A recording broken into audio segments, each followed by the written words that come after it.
Rebirth of sweet heart angel episode 11। अब तक हमने देखा किसी या यूं कहे रागिनी ने पूरे इंटरनेट पर सोशल मीडिया पर सिया के बारे में गलत इन्फॉर्मेशन फैला दी थी, जिस वजह से सिया को थोड़ी बहुत प्रॉब्लम्स का सामना करना पड़ा। उसने उन सभी चीज़ों पर ज़्यादा ध्यान नहीं दिया, बस वह शांति से अपना कॉलेज के लेक्चरर्स अटेंड कर रही थी। नहीं वह कुछ रिएक्ट कर रही थी, ना ही इस बारे में कोई सफाई दे रही थी, हमेशा की तरह अपने काम से कम रख रही थी।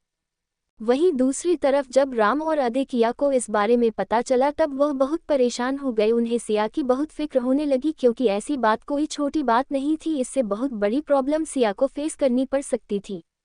जब राम ने अपने कुछ लोगों से कहकर इसके बारे में पता लगाने और यह न्यूज़ इंटरनेट से हटाने के लिए कहा था, पर तब तक बहुत देर हो चुकी थी, इसीलिए वह अब कुछ नहीं कर सकते। तभी अधिक अब और यूं बैठे नहीं रह सकता था, इसीलिए वह सिया से मिलने के लिए विला जाने का फैसला लेता है। उसके साथ राम भी निकलता है, तो नक्शा वहां अकेला बैठकर क्या करता, वह भी उन तीनों के साथ सिया से मिलने के लिए निकाल लेता है। जब वह कंपनी के बाहर आते हैं तब उन्हें रागिनी मिलती है। वह अपने मगरमच्छ के आंसू बहाकर और थोड़ा बहुत एक्टिंग करती है, जिससे वह ये दिखा सके कि उसे सिया की कितनी फिक्र है। ऐसे ही थोड़ी नौटंकी देखने के बाद वह चारों मानव के विला आ जाते हैं। वही रागिनी वहां की लग्जरियस चीज लाइफस्टाइल देखकर अंदर ही अंदर इमेजिन कर रही थी कि वह कभी इन सब के मजे लेकर, वही यह सब देखकर उसे सिया से जलन भी हो रही थी। चारों को विला के अंदर आने की परमिशन मिलने के बाद उन्हें लिविंग एरिया में सोफे पर बैठाया जाता है। तभी वहां पर लीला जी आ जाती है उन्हें अटेंड करने के लिए, और उन्हें रहती है कि आप थोड़ी देर इंतजार कीजिए, अभी मैडम और सर नहीं आए हैं, बस थोड़ी ही देर में शायद वह आ जाएंगे। करीब आधा घंटा बीत गया था और वह चारों अभी भी सोफे पर बैठकर इंतजार कर रहे थे। तभी बाहर से बहुत सारी कार्स के रुकने की आवाज़ सुनाई दे, जिससे सभी का ध्यान दरवाजे की तरफ चला गया। दरवाजे से मानव और ध्रुव अंदर आ रहे थे। मानव आगे आगे चल रहा था, तो वहीं कुछ कदम पीछे ध्रुव उसके पीछे चल रहा था। मानव को आता देख घर में काम कर रहे सभी सर्वेंट जल्दी से एक एक कर आगे बढ़ाकर उसे ग्रीट करने लगते हैं। मानव ने हमेशा की तरह अपना 3 पीस बिजनेस सूट पहना हुआ था। उसकी पर्सनैलिटी और भी सदा डोमिनेटिंग और प्रेशर वाली थी, जिसे हर कोई उसके आई कांटेक्ट करने से बच रहा था। इस वक्त उसके चेहरे पर कोई एक्सप्रेशंस नहीं थी, वह अपनी कौन सा है। मानव उन सब पर ज्यादा ध्यान नहीं देता और चलते हुए सीधा लिविंग रूम में आ जाता है, जहां उसे वह चारों दिखाई देते हैं और वह अपनी तीखी नजरों से लीला आंटी की तरफ देखा है। तो लीला आंटी कहती है, मानव बाबा ये सब सिया बेबी से मिलने आए हैं, कह रहे थे कुछ जरूरी बात है, इसीलिए इन यहाँ पर इंतजार करने के लिए कहा था। जिस पर मानव एक नज़र उन सबको देखा है और भाई सिंगल सीटर सोफे पर किसी किंग की तरह बैठा हुआ था। उसने अपना एक पर अपने दूसरे पर रखा हुआ था और दोनों हाथ वही सोफे पर रखे हुए थे। उसके हर एक हरकत में एक एलिगेंस, एक एरोगेंट था जो उसे खास बना रहा था। इस वक्त उसके चेहरे पर कोई भी इमोशंस नहीं थे, ना ही उसने सामने बैठे चारों से बात करने की पहल की। वह बस बिना कुछ कहे उन चारों को घर रहा था। जब राम ने देखा कि मानव कुछ खुद से नहीं खाने वाला है, इसलिए उसने पहल की और कहा, सॉरी एमआर बजाज, आपको यह इस तरह बिना बताए आकर परेशान करने के लिए, पर हमें सिया से मिलना था, जरूरी था, इसीलिए इस तरह आना पड़ा। आई होप कि आप समझ सकते होंगे। जिस पर मानव अपनी आंखें छोटी कर उसे करते हुए देखा है और चेहरे पर एक डेविल मुस्कुराहट लाते हुए कोल्ड वॉइस में कहता है, और तुम्हें लगता है कि मैं उसे तुम सबसे मिलने दूंगा। जिस पर अधिक कहता है, नहीं मिस्टर बजाज, हमारी ऐसी कोई भी इंटेंशन नहीं है। शायद आपको पता नहीं है, पर किसी ने सिया के बारे में गलत चीज़ इंटरनेट पर अपलोड कर दिया और यह इस वक्त सब जगह फैली हुई थी, पर सब सिया के लिए बहुत गलत बातें बोल रहे हैं, इसलिए हम यहाँ आए हैं, एक बार देख लेंगे सिया, ठीक है, फिर हम जल्द से जल्द इन सब पर कुछ सॉल्यूशन जरूर निकालेंगे, पर बस मुझे एक बार सिया से मिलना है, देखना है कि वह ठीक है या नहीं। इन सब से बहुत परेशान और डर गई होगी शायद। जिस पर मानव उसे घूरते हुए कहता है, लिटिल डार्लिंग के बारे में जितना तुम सब नहीं जानते ना उतना मैं जानता, उसे भी ज़्यादा मैं उसे जानता, इसलिए मुझे किसी से उसके बारे में कुछ डिस्कस करने में इंटरेस्ट नहीं है। और रही बात जो ये हुआ है, उसे तो मैं खुद संभाल लूँगा, और लिटिल डार्लिंग को भी। तो मुझे लगता है अब आप सबको यहाँ से चले जाना चाहिए। जिस पर रागिनी, जो कब से आंखों में लास्ट लिए मानव को घूर रही है जब से वह घर में इंटर हुआ है, उसने हर एक चीज़ नोटिस की, मानव का एरोगेंस, मानव की पर्सनैलिटी, पावर, उसकी यह शोहरत, जैसे जैसे वह सब देख रही थी वैसे वैसे वह मानव की तरफ और अट्रैक्ट होती जा रही थी।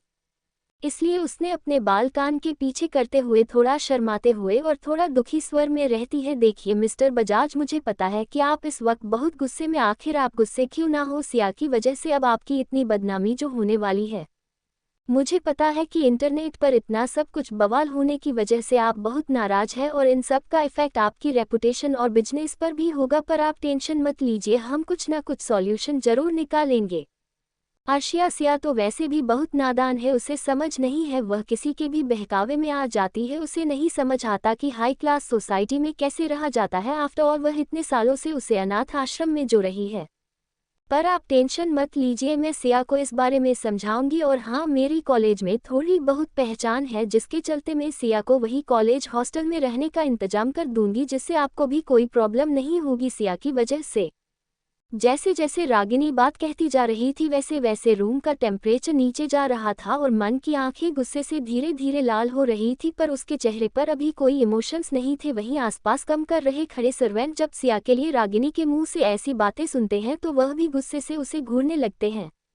अगर कोई ना समझ इंसान होता तो उसे लगता कि रागिनी बस सिया को प्रोटेक्ट कर रही है। वह बहुत सुलझी हुई समझदार लड़के, पर यहाँ कोई उतना ना समझ नहीं था। हर कोई साफ तौर पर समझ रहा था कि रागिनी यह बताना चाहती है कि सिया मानव के साथ रहेगी तो मानव के बिजनेस और रेपुटेशन पर बहुत बड़ा इफेक्ट पड़ेगा, इसलिए मानव को सिया को खुद से दूर कर देना चाहिए।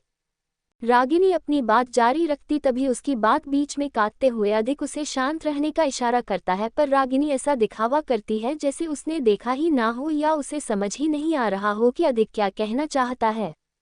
तभी रागिनी की नजरें मानव की उन खतरनाक आंखों से जा मिला और उसकी वह आंखें देखकर रागिनी का मुंह खुद ब खुद बंद हो गया। अब उसकी हिम्मत नहीं हो रही थी, वह अंदर ही अंदर डर के मार काट रही थी, पर उसने बाहर से खुद को हो सके उतना शांत और एलिगेंट दिखाने की पूरी कोशिश की। वह मानव के सामने अपनी इमेज अच्छी बनाना चाहती थी। मानव राम की तरफ और फिर अधिक की तरफ देखते हुए अपने ठंडी आवाज में कहता है, मानव बजाज के इतने भी बुरे दिन में ही आए हैं कि मुझे ऐसे लोगों से एडवाइस लेनी पड़े, और एक बात, कोई भी वजह मेरे ही यहाँ आकर मेरे ही लोगों के बारे में कुछ कहे, मुझे बर्दाश्त नहीं। फिर मानव रागिनी की तरह देखते हुए कहता है, तुम बहुत हिम्मत दिखा रही हो ना, तुम्हें पता है जब जब किसी ने मुझे इस तरह की एडवाइस देने की कोशिश की है, मुझे टोकने की कोशिश की है, आज तक उनकी बॉडी तो छोड़ो उनके बाल तक किसी को नहीं मिला। माना कि वह डेंजरस धमकी सुनकर वहां खड़े सभी के पसीने छूटने लगे। इस वक्त तीनों भाइयों को रागिनी पर बहुत गुस्सा आ रहा था, उसने बेवजह ही यह सिचुएशन क्रिएट की थी। वही रागिनी के मन में बहुत मिक्स इमोशंस, गुस्सा, दर्द, जलन, नफरत और एक अलग पागलपन। रागिनी अपना सर नीचे कर दी में आवाज में होकर कहते हैं, आई एम सॉरी, मेरे कहने का ऐसा कोई मतलब नहीं था, मैं तो बस आपके बारे में ये बोलते हुए उसकी आवाज रुक गई और वह आगे कुछ नहीं बोल। वही मानव ने उसे पर बिल्कुल भी ध्यान नहीं दिया। फिर वो उन सभी की ओर देखकर कहता है, मुझे लगता है कि आप सबको यहाँ से बाहर जाने का रास्ता अच्छे से पता होगा, नहीं है तो कोई बात नहीं, मेरे घर की सर्विस आपको अच्छे से दिखा देंगे। और एक बात, यह आखिरी बार है जब ऐसे ही कोई मूड था कर यहाँ आया है और सही सलामत वापस जा रहा है। अगली बार ऐसा हुआ तो बोलते बोलते वह अपनी बात अधूरी छोड़कर शांत हो जाता है। उसकी वह अधूरी बात भी किसी को भी होने वाले अंजाम के बारे में बताने के लिए काफ़ी थी। अधिक को सच में सिया की बहुत फिक्र हो रही थी, इसीलिए वह एक बार मन की तरफ देखा है और बड़े ही प्लेसिंग वे में, साथ ही बहुत रिस्पेक्टफुली मानव की तरफ देखा है और कहता है, देखिए मिस्टर बजाज, मुझे पता है कि आपको हमारा यह इस तरह यहाँ आना बिल्कुल पसंद नहीं है, पर मेरी बात का यकीन कीजिए, मैं बस एक बार सिया को देखना चाहता हूँ, ये तसल्ली करना चाहता हूँ कि वह ठीक तो है ना, बस उसके बाद उसको बोलने की भी ज़रूरत नहीं पड़ेगी, मैं तुरंत यहाँ से चला जाऊँगा। क्या तब तक के लिए मैं कुछ देर रुक सकता हूँ, बस इस बार? उसकी बात सुनकर रागिनी की आंखों में जलन, गुस्सा, साथ ही नक्श के चेहरे पर चिड़चिड़ाहट साथ देखी जा सकती थी। वही राम खुद ज्यादा एक्सप्रेस नहीं करता, वह बस शांति से बैठा रहता है, पर मानव के चेहरे पर एक मजाक उड़ाने वाली मुस्कुराहट थी। मानव का ऐसा कोई भी दया दिखाने का इरादा नहीं था, इसीलिए वह सबको वहां से भागने ही वाला था कि तभी बाहर से गाड़ियों के रुकने की आवाज आ गई और मानव कुछ बोलते बोलते रुक गया। इस वक्त वहां मौजूद हर किसी का ध्यान अब मैं एंट्रेंस की तरफ चला गया और सब एक तक वहां देखने लगी। वही एंट्रेंस से अब किसी के कदमों की आहट धीरे धीरे सुनाई देने लगी और ऐसा लग रहा था अंदर की तरफ आ रहा है राव ब्रदर्स। मानव इस वक्त मानव की विला में बैठे हुए थे। मानव ने उन सबको वहां से निकल जाने के लिए कह दिया था, पर अधिक मानव से रिक्वेस्ट कर रहा था कि वह बस एक बार सिया से मिलना चाहता है, उसके बाद वह चला जाएगा। वही उनके साथ बैठी रागिनी तो पहले से ही जल ढूंढ रही थी। एक तरफ मानव का सिया के लिए इतना प्रोटेक्टिव होना, सिया को ऐसे ट्वीट करना जैसे वह उसके लिए कितनी खास हो, कितनी जरूरी हो इंसान हो जिंदगी, और भाई उसके भाइयों का सिया के लिए इतना चिंता और प्रवाह उसे यह बिल्कुल पसंद नहीं आ रहा था। अब उसे अंदर ही अंदर डर लग रहा था अपना सब कुछ छिन जाने का, साथ ही उसे सिया से नफरत और जलन दोनों हो रही थी और बीते वक्त के साथ ये दोनों बढ़ते ही जा रहे थे। वे सभी एक साथ बात कर ही रहे थे कि तभी बाहर से गाड़ियों के रुकने की आवाज आती है और किसी की आहट सुनाई देती है, जिस वजह से सभी एंट्रेंस की तरफ चेहरा कर देखने लगते हैं जहां से धीरे धीरे कदमों की आवाज आ रही थी। सब ने उसे और देखा तो वहां से सिया अपने हाथ में अपना कॉलेज बैग लिए अंदर आ रही थी। उसे देखकर सभी सर्वेंट चेहरे पर मुस्कुराहट है जल्दी से उसकी तरफ चले जाते हैं। तभी लील आंटी जो कब से वहां पर खड़ी थी वह भी जल्दी से आगे बढ़कर एक पानी का गिलास लेकर सिया की तरफ बढ़ जाती है। हर कोई सिया को बहुत अपनेपन से प्यार से ग्रेट कर रहा था। सिया भी सबसे बहुत प्यार से मिल रही थी, सबको विश कर रही थी। वही लीला आंटी आगे जाकर उसे पानी का गिलास थमते हैं, उसके हाथ से बैग लेते हैं तो सिया भी पानी का एक शिव लेकर अपने साथ चल रहे एक सर्वेंट की तरफ वह गिलास बढ़ा देती है। फिर वह लीला आंटी की तरफ देखते हुए कहती, गुलाब को बहुत जोर से भूख लगी है, कुछ अच्छा सा चटकदार खाने के लिए दे दो, नहीं तो मैं ना अब पागल हो जाऊंगी, मुझे बहुत जोर की भूख लगी है। जिस पर लीला आंटी मुस्कुराते हुए कहती, हाँ बाबा अंदर तो आओ, घर में आए नहीं कि आदेश देना शुरू। जिस पर सिया मुस्कुरा देती है और सभी सर्विस जो सिगरेट कर रहे थे सिया भी मुस्कुराते हुए सबको गेट करते हुए अब तक हाल के करीब पहुंच गई थी। उसके सामने सोफे पर मानव बैठा दिखाई देता है, वही राव ब्रदर्स और रागिनी उसकी तरफ पीट करके सोफे पर बैठे हुए थे, जिस वजह से सिया ने उन्हें नोटिस नहीं किया। वही सिया जल्दी से सबसे मिल मानव की तरफ कदम बढ़ाते हुए कहते हैं, अरे खड़ूस आप आज इतनी जल्दी, आज आपको काम नहीं? ये कहते हुए वह लगभग मानव के करीब पहुंचे और वह उसके गोद में बैठते ही वाली थी कि तभी उसकी नज़र सामने बैठे उन सभी पर गई और वह बैठे बैठे रुकते। सिया को उसे सबके सामने मानव के गोद में बैठना अजीब लगा, इसलिए वह मानव के साइड वाले सोफे पर बैठने के लिए अपने कदम बढ़ती ही है कि तभी मानव आगे बढ़कर उसका हाथ पकड़ उसे अपनी ओर खींचता है, जिससे सिया सीधा उसके गोद में जाकर बैठ जाती है। वही सिया के एक हाथ मानव के शोल्डर पर, दूसरा उसके चेस्ट पर था। तभी मानव का एक हाथ मजबूती से सिया के कमर को थामे हुए था। इन सब के सामने ऐसी पोजीशन में मानव के इतने करीब बैठना सिया को बहुत एम्बरासिंग फील कर रहा था, इसलिए वह उठने की कोशिश करती है पर मानो तो मन था उसने सिया को हिले तक नहीं दिया। हार मानकर चुपचाप उसके गोद में बैठने का सोच और अच्छे बच्चे की तरह उसके गोद में बैठ गए। उसके बाद उसने सामने उन सभी को देखा जो आंखें पड़े उन दोनों को ही देख रहे थे। ऐसी सिचुएशन से बाहर आने के लिए सिया ने अपना गला साफ किया और अधिक की तरफ देखते हुए कहते हैं, आप सब इस वक्त यहाँ, वह भी एक साथ, कुछ बात है? सिया का सवाल सुनकर वह चारों पोस्ट में आए और फिर उन सब की नज़र मानव के चेहरे पर गए। जा कुछ देर पहले कोल्डनेस क्रूएलनेस कोई एक्सप्रेशंस नहीं थे, इस वक्त उसे चेहरे पर थोड़ी सी नमी आ गई थी और वह बड़े ही मजबूती से सिया को अच्छे से पकड़कर बैठा था, जैसे वह सिया को छोड़ दे तो सिया गिर जाएगी। सिया का सवाल सुनकर वह सभी होश में आते हैं, फिर अधिक सिया की तरफ देखते हुए, मैं तुमसे मिलने आया था, मुझे तुम्हारी फिक्र हो रही थी, मैंने न्यूज़ पर और इंटरनेट पर वह सभी अफवाह बहुत तेजी से फैल रही थी, इसलिए मुझे तुम्हारी बहुत फिक्र हो रही है। तुम्हें बहुत बार कॉल भी किया, मैसेज भी किया, पर तुमने किसी का भी जवाब नहीं दिया, इसीलिए आखिर में मैं यहाँ आ गया, पर तुम अभी तक घर नहीं आई थी, इसलिए ये रुककर तुम्हारा इंतजार कर रहा था। वही उनके साथ बैठे रागिनी तो सिया को जानलेवा नज़रों से घर रही थी, पर उसकी इन नज़रों से वहां बैठे या खड़े किसी को भी घंटा फर्क पड़ रहा था। वही रागिनी अपने मन में सोच रही थी कि जब वह सिया से ऐसी सिचुएशन के बाद मिलेगी तो जरूर सिया उसे रोते हुए, उदास, डरी हुई मिलेगी और सबको एक्सप्लेनेशन देते हुए घूम रही होगी, पर यहाँ तो सीन ही कुछ अलग था।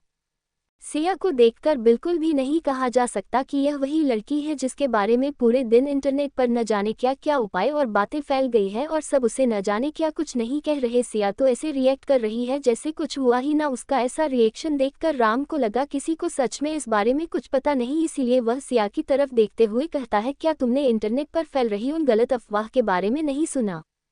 जिस पर सिया एक तिरछी नज़र से रागिनी करे देखते हैं और फिर कहती है, हाँ मैंने देखा भी है, सुना भी है। तो सिया के ऐसे जवाब से अधिक थोड़ा बेचैन हो जाता है और कहता है, फिर किसी ने तुम्हें बोली तो नहीं किया, क्या कुछ कहा तो नहीं? जिस पर सीधे सीधे नहीं बोलते। इस पर अधिक कहता है, तुम डरो, मैं इसके बारे में जल्द से जल्द कुछ करता और यह सभी चीज़ों का पता लगाऊंगा कि यह सब किसने किया है, और मैं तुमसे वादा करता हूँ उसे इन सब की अच्छी खासी कीमत चुकानी होगी।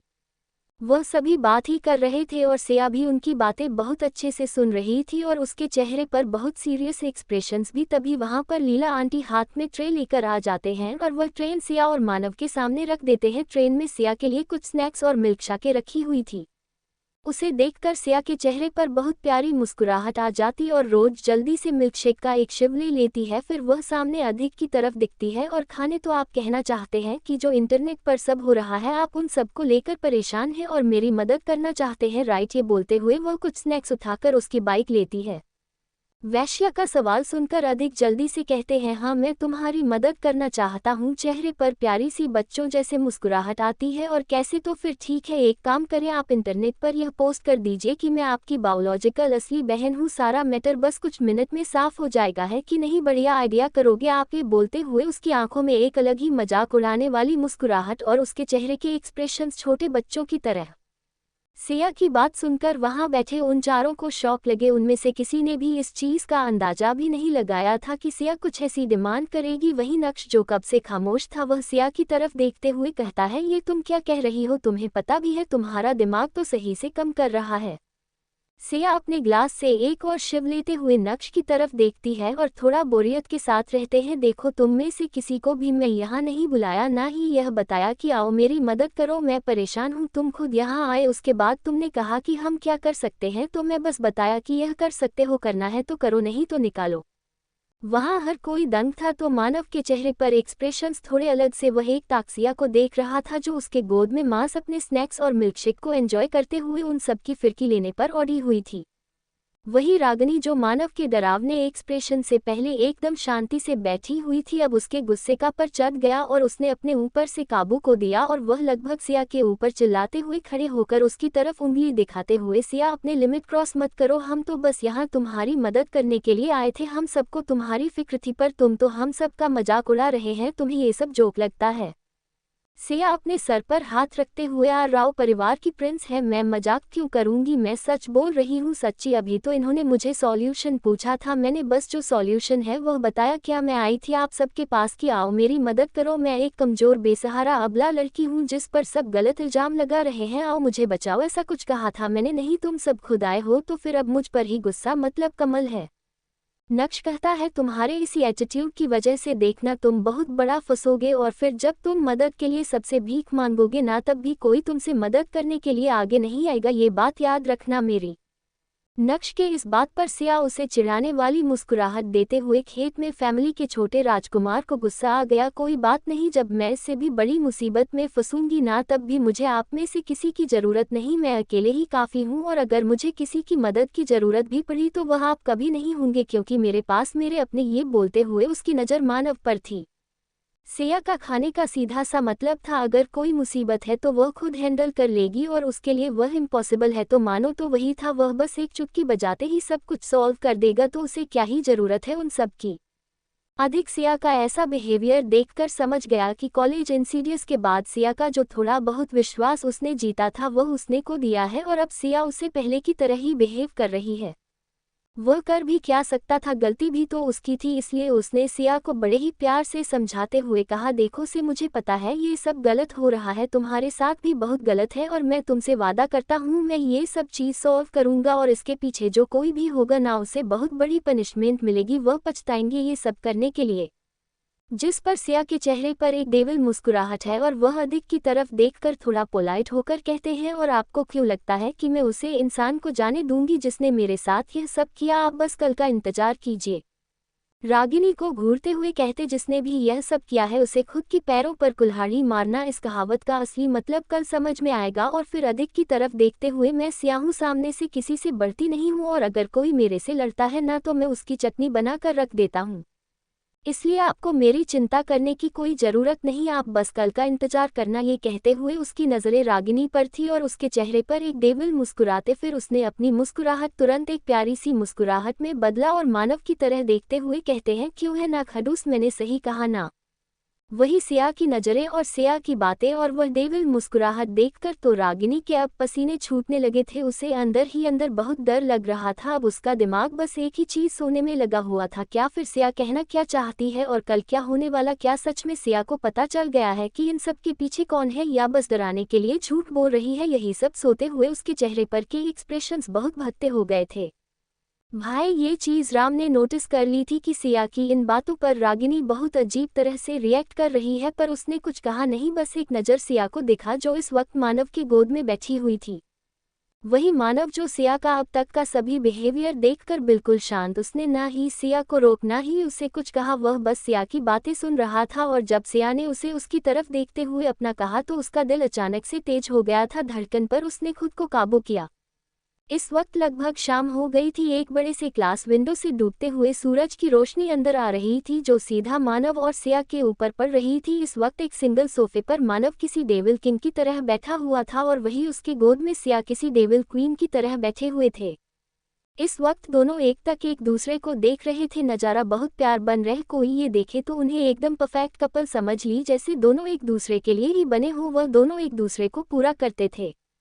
मानव सिया को देखते हुए ही कहते हैं मुझे बॉडीगार्ड्स को बुलाने की जरूरत है। उसके इस बात पर वहां बाहर खड़े दो बॉडीगार्ड अंदर आ जाते हैं। वही मानव की बात और बॉडीगार्ड का एक्शन राव ब्रदर्स और रागिनी को ये बताने के लिए काफी था कि वह उन सबको यहां से निकलने के लिए कह रहे हैं, इसीलिए वह वहां से जल्दी से पीछे मुड़कर निकलने लगे। वही रागिनी को तो पहले ही सिया को मिलने वाली है इज्जत, ये लाइफस्टाइल, मानव की करीब, ये सब देखकर बहुत जलन हो रही थी। उसे लग रहा था कि इन सब पर उसका हफ्ता, पर सिया ने बीच में आकर सब कुछ उससे छीन लिया।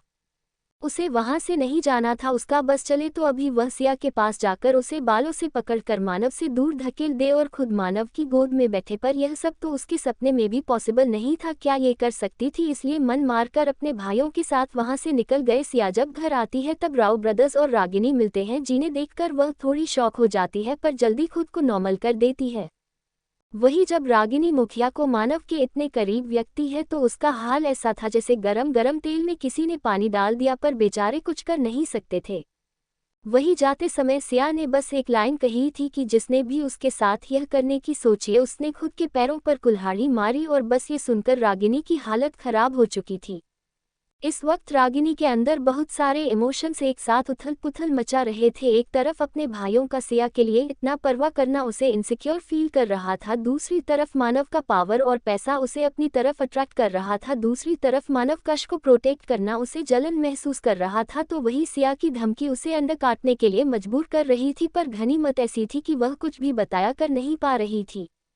इसीलिए मन मारकर और सिया को दिल ही दिल कोसते हुए गालियां देते हुए अपने भाइयों के साथ वहां से चली जाती है। उन सबके जाने के बाद हाल में सन्नाटा छाया हुआ था।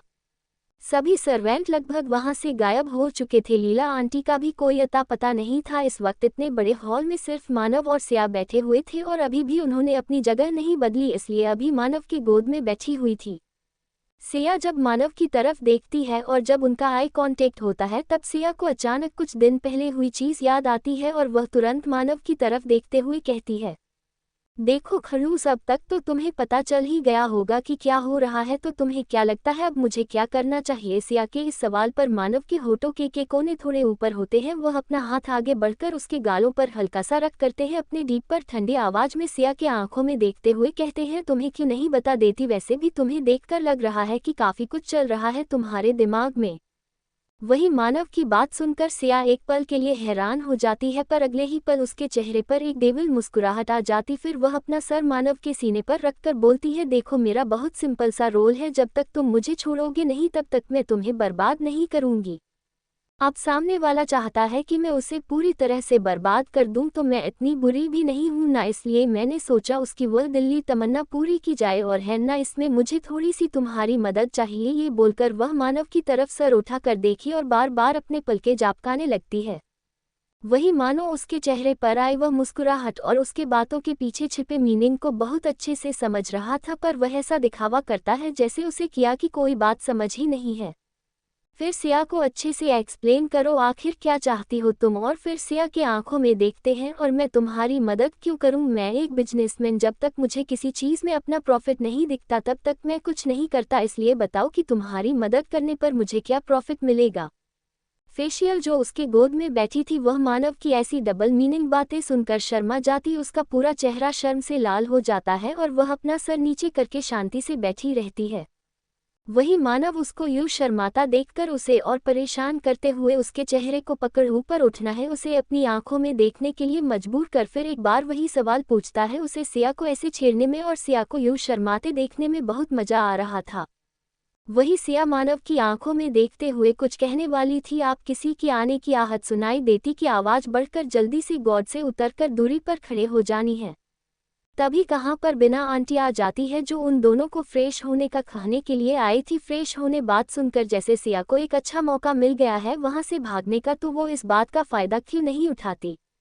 इसलिए सिया तुरंत अपने कमरे में भाग जाती है ऐसी सिचुएशन में जो मानव का सामना नहीं करना चाहिए। इसलिए वह कमरे में जाकर उसको लॉक कर लेती है और वही मानव घुरकर एक बार लीला आंटी की तरह दिखता है। फिर वह अपने इंटेंस नज़रों से सिया के कमरे की तरह देखता है और फिर बिना कुछ कहे वहां से उठकर अपने कमरे की तरफ चला जाता है और वही रागिनी और उसके भाई वापस घर पहुंच चुके थे। वो सीधा अपने कमरे में चली जाती। इस वक्त पूरी तरह से पागल होने के कगार पर पहुंच गई थी। उसके दिमाग में क्या कुछ इमेजिनेशन आकर चली गई थी आने वाली सिचुएशंस को लेकर। उसे अब अंदर की अंदर डर लग रहा था। आंखें सीरियल करने की आवाज़ है और उसके कहने का क्या मतलब है, कल क्या होने वाला, कहीं उसे पता तो नहीं चला कि इन सब के पीछे उसका हाथ है। और सिर्फ खुद के सवाल का जवाब देते थे वह खुद करके नहीं, ऐसा नहीं हो सकता, मैं तो बहुत ध्यान देकर भी सब किया था और इस बात का तो खास ध्यान रखा था मेरा कोई भी कनेक्शन ना हो। मुझे डरने की कोई बात नहीं है, पर मुझे इतना डर क्यों लग रहा है। वह कमरे में यहाँ कहाँ चक्कर काटते हुए खुद से कह रही थी। अगर परिवार वालों को और सबको पता चल गया इन सब के पीछे उसका हाथ है तो वह कैसे रिएक्ट करेंगे, वह क्या एक्शन लेंगे, कहीं उसके साथ कुछ। इतना सोचते सोचते हो खुद को आगे पास सोने के लिए रखती है, ऐसा कुछ भी होगा मैं पकड़ी नहीं जा सकती। यह बस उसे डराने के लिए क्या है, पर मैं उसके ऐसे खेल में नहीं फंसना, ये ठीक है। उस घटिया लड़की ने ये सब सिर्फ तुम्हें फंसाने के लिए, ये सब कहाँ होगा। और ये कहकर वह सोफे पर बैठ जाती है और बार बार अपना मोबाइल चेक करने लगते हैं तो उसे कुछ नया नहीं दिख रहा होगा। हर जगह सिया की न्यूज़ चल रही थी और उसने उन सब का इतना ज़्यादा टेंशन की वजह से ना ही वह अपने कमरे से बाहर निकल, ना ही उसने रात को डिनर किया। रात भर को बस एक तक अपने मोबाइल को देख रही थी, पर अब तक ऐसा कुछ नहीं है। लगभग इसी तरह रात की 3 बजे तक रागिनी जागी रही, पर अब उस पर नींद हावी होने लगी थी। वो बैठे बैठे ही झपकियां मारने लगी और आखिर में वो सो गई। अगली सुबह 10 बजे बार बार मोबाइल रिंग होने की वजह से और मोबाइल पर आ रहे मैसेज के नोटिफिकेशन के आवाज़ से रागिनी की मेल खुल गई। रात को बहुत देर से सोने की वजह से वह आज कुछ ज़्यादा ही देर तक सोई रह गई, पर बार बार आ रही आवाज़ की वजह से आखिरकार उसकी नींद खुल गई और उसे दिन चिचिड़ाहट के साथ मोबाइल को बंद करने की सोचकर मोबाइल हाथ में लेती है और जैसे स्क्रीन पर एक नज़र डालते हैं अचानक से उसकी आंखें बड़ी बड़ी हो जाती है। उसकी पूरी मोबाइल स्क्रीन इस वक्त बहुत सारे मैसेज कॉल से भरी हुई थी और यह सब रुकने का नाम नहीं ले रहे थे। अभी बहुत से कॉल मैसेज एक साथ आ रहे थे जिस वजह से बेचारे का मोबाइल हैंग होने के कागज़ पर आ गया था। जैसे तैसे करके वह मोबाइल का लॉक स्क्रीन ओपन करती है। रात को उसने अपनी सोशल मीडिया ऐप ओपन ही रखी थी, इसलिए जैसे मोबाइल अनलॉक हुआ उसकी था उसे सोशल मीडिया है फ्रंट पेज दिखाई देने लगा। और रागिनी जैसे जैसे स्क्रीन को देख रही थी वैसे वैसे उसके चेहरे के रंग उड़ने जा रहे थे। इतनी सुबह उसके पसीने छूट रहे थे, हाथ में कपड़ा मोटा, लगभग बैठे बैठे काँप रही थी। इस वक्त उसके चेहरे पर दर, आंखों में आंसू थे और वह बहुत पूरी तरह से काँप रही थी। तभी उसके कमरे के दरवाजे पर मैसेज राव की आवाज़ सुनाई थी, जो दरवाज़ा खटखटाते हुए उसे आवाज़ लगाई जा रही थी। उनके आवाज़ में भी परेशानी, डर और चिंता साफ समझ जा सकती थी। मानव के विल से भाग देने के बाद रागिनी और राव ब्रदर्स वापस अपने मेंशन आ गए थे। परिया की बात सुनने के बाद से रागिनी बहुत डर गई थी। उसे समझ नहीं आ रहा था कि करे तो क्या करे। उसने सिया के धमकी को हल्के में लेने की बिल्कुल भी नहीं सोची। हाँ, भले ही अगर सिया अकेली होती तो एक बार वह कर लेती, पर इस बार उसके साथ मानव बजाज था जो उसे हर तरीके से सपोर्ट करता था। इसलिए बेचारे में पूरी रात जाकर इसके बारे में ढूंढने की, सोने की बहुत कोशिश की, पर नाकामयाब रही। आखिरकार लगभग 3 साढ़े 3 बजे उसकी आंख लग गई और वह नींद में चली। अगली सुबह करीब 10 बजे के आसपास बार बार मोबाइल से आने वाली आवाज़ों की वजह से आखिरकार उसकी नींद टूट गई और इरिटेट होकर जब उसने अपने मोबाइल को देखा तो शॉक हो गई। अनगिनत मैसेज कॉल्स पहले से ही थे और अभी रुकने का नाम नहीं ले रहे थे, इसलिए उसने घबराते हुए जल्दी से सोशल मीडिया पर जाकर चेक किया और जैसे ही उसने स्क्रीन पर देख रही चीज़ों को पढ़ा वैसे उसकी हालत खराब हो गई। वह डर के मारे कांप रहे थे, उसके पसीने छूट रहे थे, हाथ में पड़ा मोबाइल बैग पर गिर गया था, आंखों में पानी आ गया था और उसके चेहरे पर बहुत डरावने घबराए हुए एक्सप्रेशन से लगभग रोने की कगार पर थी। तभी दरवाजे पर मैसेज शराब की आवाज़ आती है जो दरवाज़ा खटखटाते हुए उसे बुला रही थी, पर रागिनी इतने बड़े शौक में थी कि उसे कुछ सुनाई देना समझना सब बंद हो गया था। वह इस वक्त बिल्कुल एक पुतले की तरह वहां पर बैठी हुई थी। वहीं दूसरी तरफ अपनी मां को देखकर अचानक उसके आंखों से आंसू पानी की तरह बहने लगते हैं और वह आगे बढ़ाकर उन्हें गले लगा लेती और फूट फूट कर रोने लगती है। वह इतना ज्यादा जोर से रो रही थी कि उसकी रोने की आवाज पूरे मेंशन में गूंज रही थी। साथ ही ज्यादा रन की वजह से उसे सांस लेने में भी अब दिक्कत होने लगी थी। वहीं रागिनी की ऐसी हालत देखकर मैसेज राहु को भी बहुत बुरा लग रहा था। वह हर एक कोशिश कर रही थी रागिनी को संभालने की, शांत करने की, पर कुछ भी काम नहीं आ रहा था। बीते समय के साथ रागिनी का रोना कम होने की जगह बढ़ रहा था। अगर ऐसा ही चला रह रहा तो रागिनी की तबीयत जरूर खराब हो जाएगी, इसलिए वह और भी ज्यादा परेशान होने लगे। तभी रागिनी के रोने की आवाज सुनकर अभी अभी ऑफिस जाने के लिए रेडी हो चुके मिस्टर राव कमरे में आते हैं और जब सामने का नजारा देखते हैं तो वह परेशान होते हैं और जल्दी से रागिनी के पास आते हैं। रागिनी को ये ब्लैक ब्लैक कर रोता देख वह थोड़े परेशान हो जाते हैं और फिर अपने बीवी की तरफ देखते हुए पूछते हैं, क्या हुआ हमारी प्रिंसेस को, या ऐसा रो क्यों रही है? जिस पर मिसेज राव ज्यादा कुछ कहती नहीं है, बस अपने हाथ में पड़ा मोबाइल उनकी तरफ कर देते हैं। मिस्टर राम एक नज़र अपनी बीवी को देखते हैं, फिर उसके हाथ से मोबाइल ले लेते हैं और स्क्रीन पर देख रहे चीज़ जब वह पढ़ते हैं तो उनकी भी हालात कुछ ठीक नहीं थी। वही श्रीमती राव रागिनी को गले लगाए हुए ही कहते हैं, ये सब उसे लड़की ने किया होगा, वह तो बस यही चाहती थी, उसकी वजह से मेरी बच्ची आज ऐसी हालत में। मैं उस बदतमीज मनुष्य लड़की को तो अच्छा सबक सिखाऊंगी जो वह अपनी पूरी जिंदगी याद रखेगी। आखिर उसकी हिम्मत कैसे हुई मेरी बेटी के साथ यह सब करने की?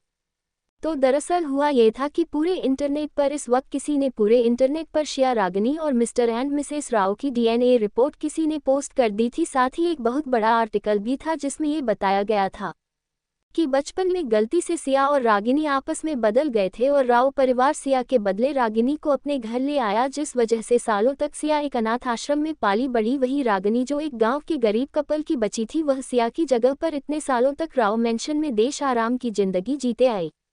पर जब सिया वापस आई तब रागिनी ने बहुत ड्रामा क्रिएट किया और इसी के चलते राव परिवार ने सिया को एक्सेप्ट नहीं किया। पर मिस्टर ओल्ड राज की वजह से उन्होंने मजबूरी में सबको ये बताया कि सिया उनकी अडॉप्टेड बेटी है, पर असल बात ये थी कि सिया उनकी असली बेटी थी, राव परिवार की प्रिंसेस और इकलौती बेटी।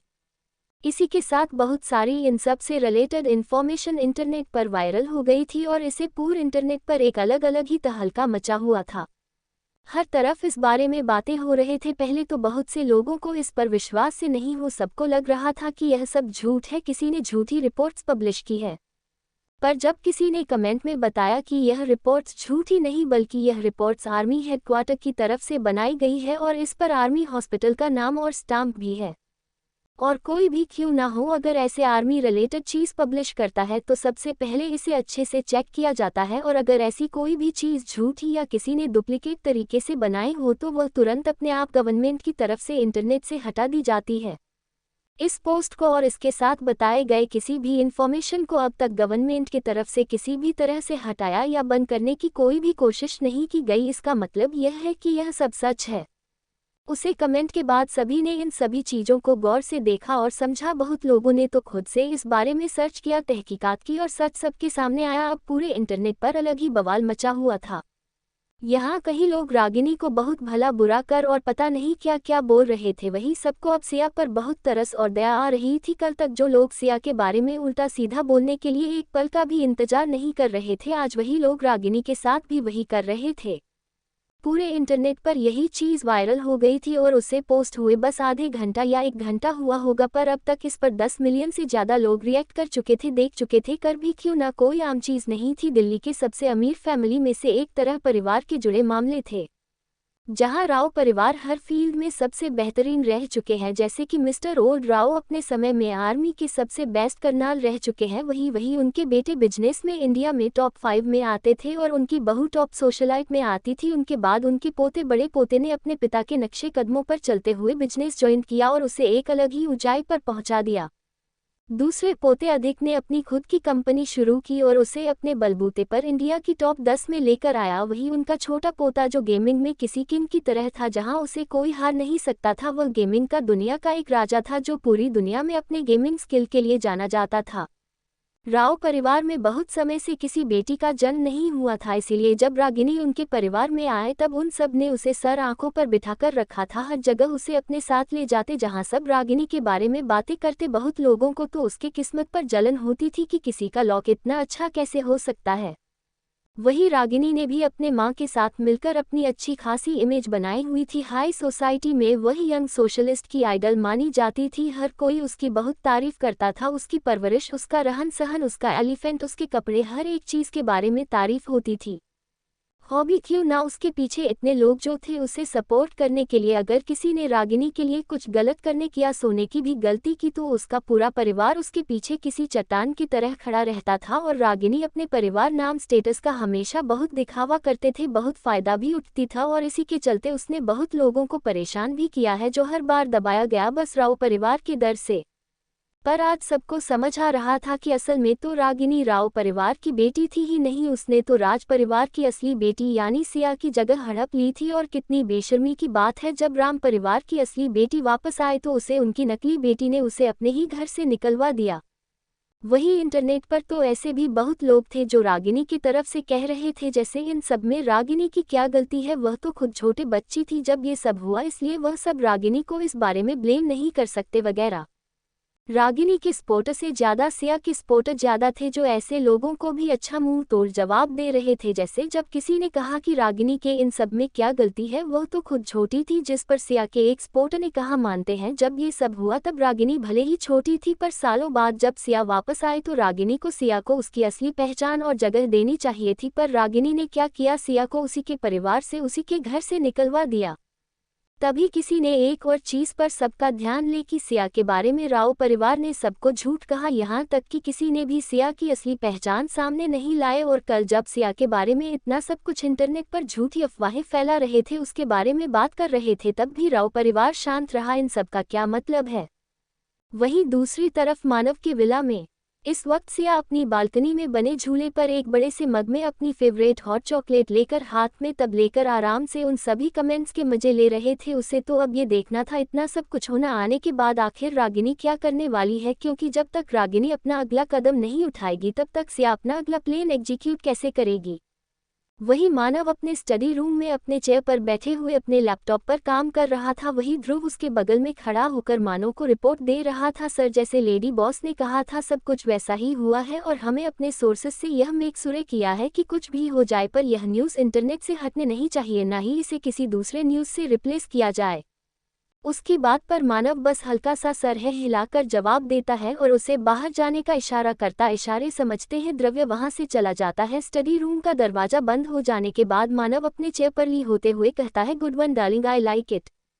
ये कहते हुए उसके चेहरे पर एक डेविल मुस्कुराहट आ गई थी। उसकी आंखों में एक अलग ही चमक दिखाई दे रही थी और वह एक तक अपने सामने कंप्यूटर स्क्रीन पर जहां पर सिया का वॉलपेपर लगाया हुआ था उसे देख रहा था। इंटरनेट पर सिया और रागिनी की असली पहचान, डीएनए रिपोर्ट्स और उनके पास से रिलेटेड बहुत सारी चीज पोस्ट कर दी थी और ऐसी बातें तुरंत जंगल में लगे आज की तरह चारों तरफ फैल गई। रागिनी जब अपनी सच्चाई पूरे इंटरनेट पर इस तरह सबके सामने आती दिखी तो वह सदमे में चली गई और जब श्रीमती राव उसे संभालने के लिए उसके पास आए तो वह बहुत रोने लगे।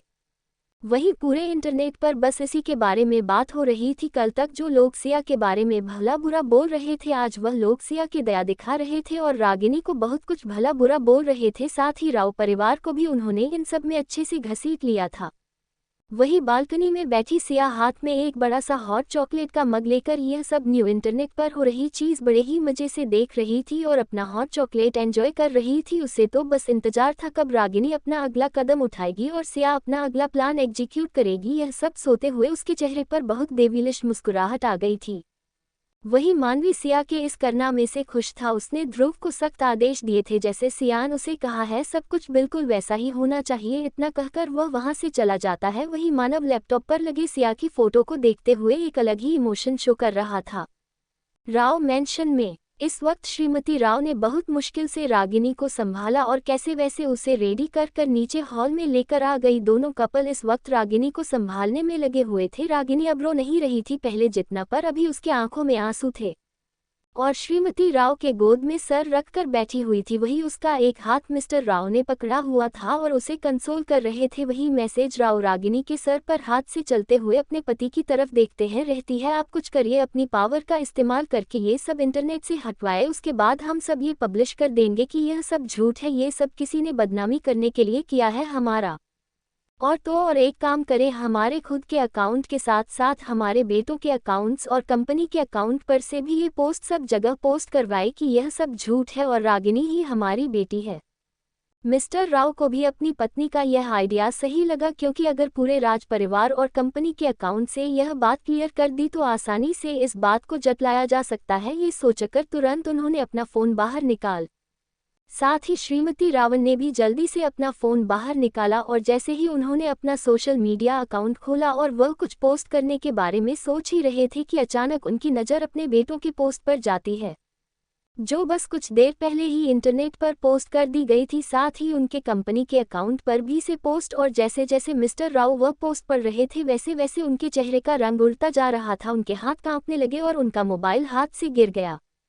वही मैसेज राव का भी से हाल था, उन्हें पसीने छूट रहे थे, वह कुछ सोचने समझन शक्ति खो चुकी थी, उनके चेहरे का भी रंग उड़ा हुआ था। वही उन दोनों का ऐसा रिएक्शन देखकर रागिनी को तुरंत कुछ बुरा होने का एहसास हुआ और वह जल्दी से उठकर बैठ जाते हैं और पास में ही अपनी मां के हाथ से फ़ोन ले लेती है।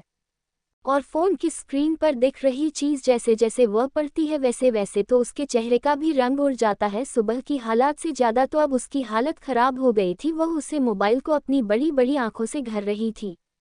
तभी वहाँ काम कर रहे एक सर्वेंट के हाथ से डाइनिंग टेबल पर रखा एक चम्मच नीचे गिर जाता है और उसे हुए आवाज़ से वह तीनों ही होश में आते हैं। उन्हें तो अपनी आंखों पर विश्वास नहीं हो रहा था कि जो अभी उन सब ने देखा और पढ़ा वो सच है, इसलिए वो फिर एक बार फ़ोन की स्क्रीन पर आ रही पोस्ट को फिर एक बार पढ़ते हैं। साथ ही वो और ज़्यादा परेशान और कंफ्यूज हो जाते हैं कि आखिरकार यह सब क्यों कर रहे हैं उनके बेटे।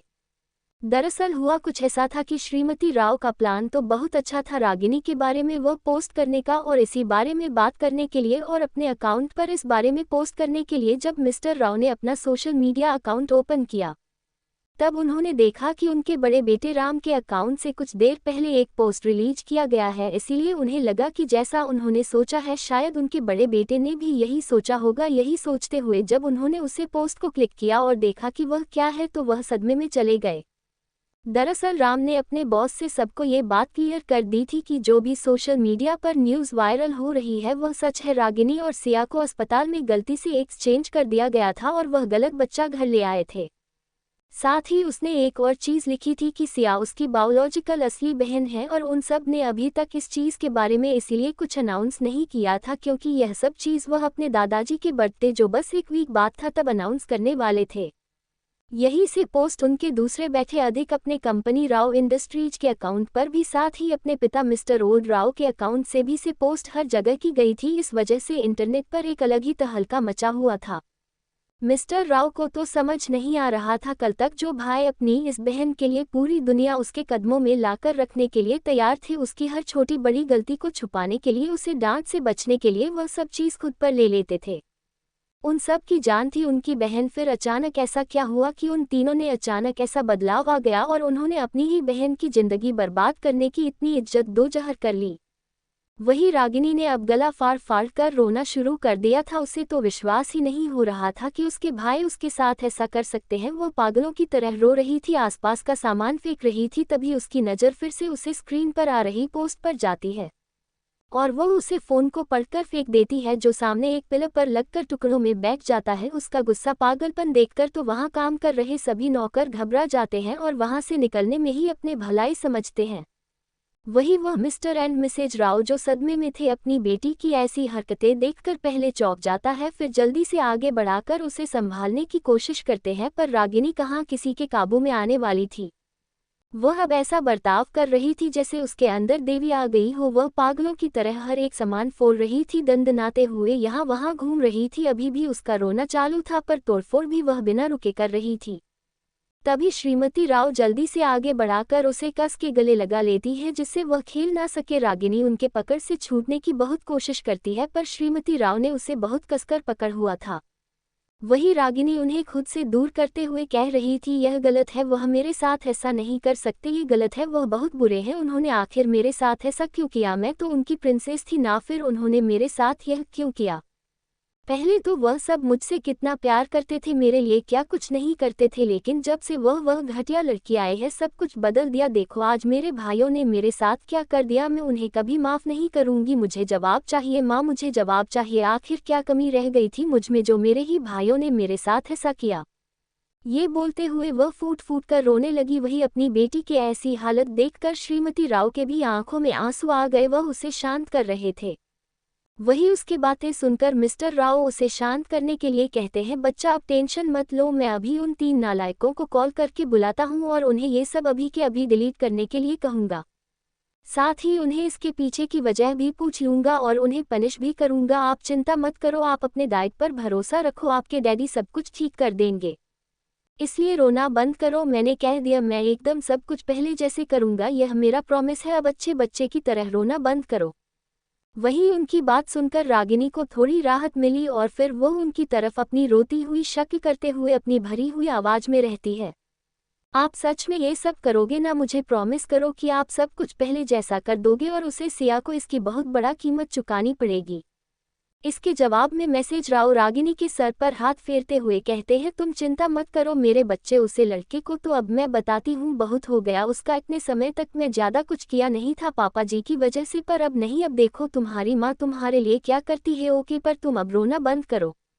और उन दोनों नालायक को तो मैं बताती हूँ उनकी हिम्मत कैसे हुई ऐसी घटिया चीज़ सोशल मीडिया पर अपलोड करने की, फिर अपने पति की तरफ देखते हुए कैसे अभी के अभी उनको कॉल करो और उन्हें घर आने के लिए।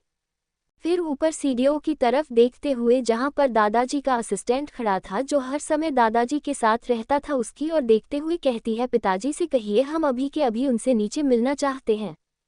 वही अपनी मां को अपने लिए इस तरह स्टैंड लेते हुए और इतनी जल्दी से सब कुछ ठीक करने की कोशिश करते हुए देखकर रागिनी को थोड़ी तसल्ली मिल गई, पर उसे समझ नहीं आ रहा कि आखिर उसके भाई ने ऐसे पोस्ट क्यों की। वह भी खुद के अकाउंट से, साथ ही कंपनी के भी अकाउंट से, उसे कुछ समझ नहीं आ रहा था। उसे एक ऑर्डर खाया जा रहा था, बहुत ही उसकी हाई सोसाइटी में बनाई गई हो एलिगेंट पूरे प्रिंसेस वाली इमेज की। वह हर तरफ अपने फैमिली के पावर का दिखावा करते नहीं थकते थे और ज़्यादातर लोग इसीलिए उसके आगे पीछे घूमते थे क्योंकि उसके नाम के साथ राव सरनेम जुड़ा हुआ है। यहाँ तक कि उसके लिए कई सारे इंटरनेशनल ब्यूटी प्रोडक्ट्स के ब्रांड की तरफ से एक एडवर्टाइजमेंट के लिए बहुत से कॉन्ट्रैक्ट आए थे इस पहचान की वजह से, पर अब उसको अपनी पूरी जिंदगी अपनी इमेज तहस नस होते हुए साफ दिखाई दे रही थी। और इन सब के पीछे उसे सिर्फ एक ही वजह देख रही थी, वह थी सिया, और अब उसकी वह नफरत हर एक हद पर कर चुकी थी सिया के लिए लेकर।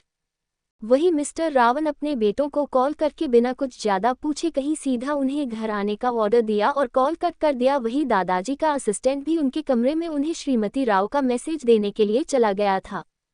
सोशल मीडिया पर हुई एक पोस्ट से जिससे रागिनी और सिया की असली आइडेंटिटी सबको पता चल रहे थे और इसी वजह से रागिनी को अपनी पूरी जिंदगी तहस नस होते हुए साफ दिखाई दे रही थी।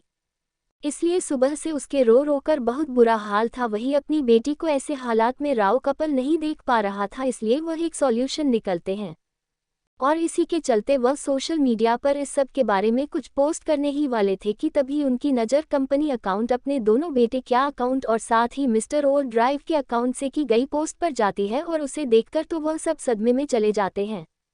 दरअसल पोस्ट में उन सभी ने सच्चाई क्लियर कर दी थी कि जो भी पोस्ट इंटरनेट पर 2 दिनों से वायरल हो रही है वह एकदम सच है। सिया उनकी कोई अडॉप्टेड या नाजायज़ बेटी ना होकर राव परिवार की असली बेटी है, जो पैदा होते किसी के गलती की वजह से उनसे दूर हो गई थी और सालों बाद उन्हें मिली है, और सिया ही उनकी बायोलॉजिकल पोती बहन है।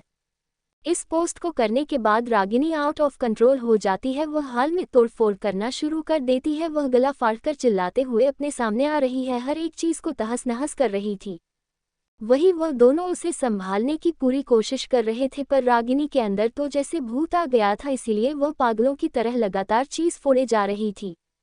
तभी उसे शांत करते हुए मिस्टर एंड मिसेज राम ने उसे प्रॉमिस किया कि वह ये सब रोक देंगे और उसके लिए सब कुछ पहले जैसे कर देंगे। साथ ही उसे इन सब के बारे में चिंता करने की कोई ज़रूरत नहीं है, वह इन सब के लिए उसके तीनों भाइयों को अच्छे से पनिश करेंगे, इसलिए वह अब ये रोना धोना अब बंद करें। वही अपने माँ बाप से मिले प्रॉमिस की वजह से रागिनी काफी हद तक शांत हो जाते हैं, पर उसके दिमाग में इस वक्त बहुत कुछ चल रहा था। एक तरफ की कल तक उसे पर जान छिड़कने वाले भाइयों ने आज उसके साथ ऐसा क्यों किया। वह इन सब के पीछे सिर्फ एक ही रीजन है, वह है सिया। जैसे जैसे वह इस बारे में सोच रही थी वैसे वैसे उसकी नफरत सिया के लिए और गहरी हो रही थी।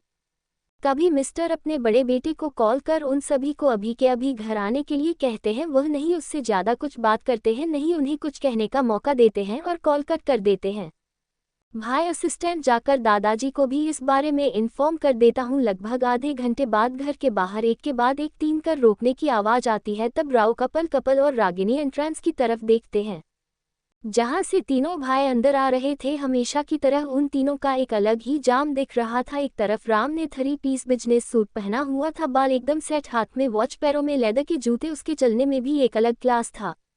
वही उसके बगल में अधिक चल रहा है, जिसने इस वक्त बहुत सिंपल सी शर्ट और पैंट पहने हुए थे। शर्ट को अच्छे से इन किया हुआ था और हाथ के स्लीव्स को कोने तक फोल्ड किया हुआ था। उसके बाल भी एकदम सेट थे और उसका भी एक बहुत एलिगेंट और साथ ही पावरफुल पर्सनैलिटी साफ दिखाई दे रही थी।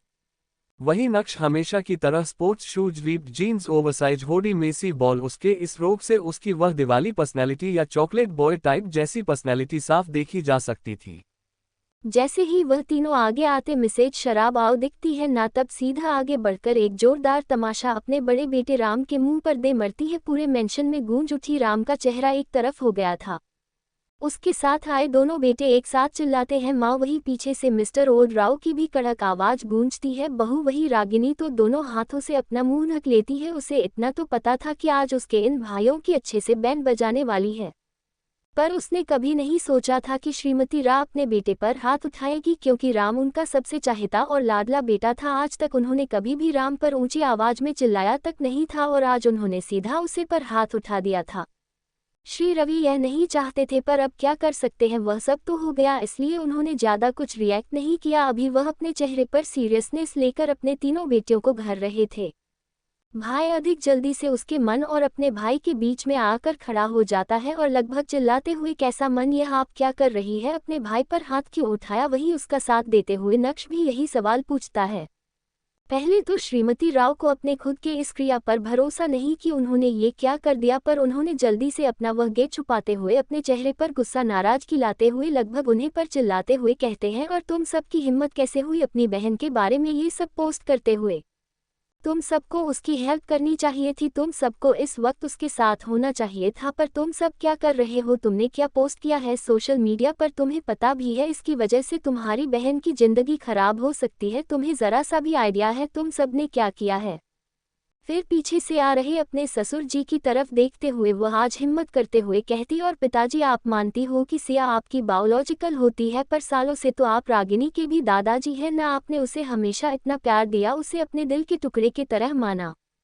बस खून की वजह से आज आप इस दिल के टुकड़े को इस तरह खुद से दूर कर रहे हैं, इस दुनिया में उसे ऐसे हालातों में खड़ा कर रहे हैं जहां लोग उसे इतना नीचे दिखाएं, उसकी इज्जत की इमेज की धज्जियां उड़ाने के लिए खड़े हैं। मुझे आपसे यह उम्मीद नहीं थी पिताजी।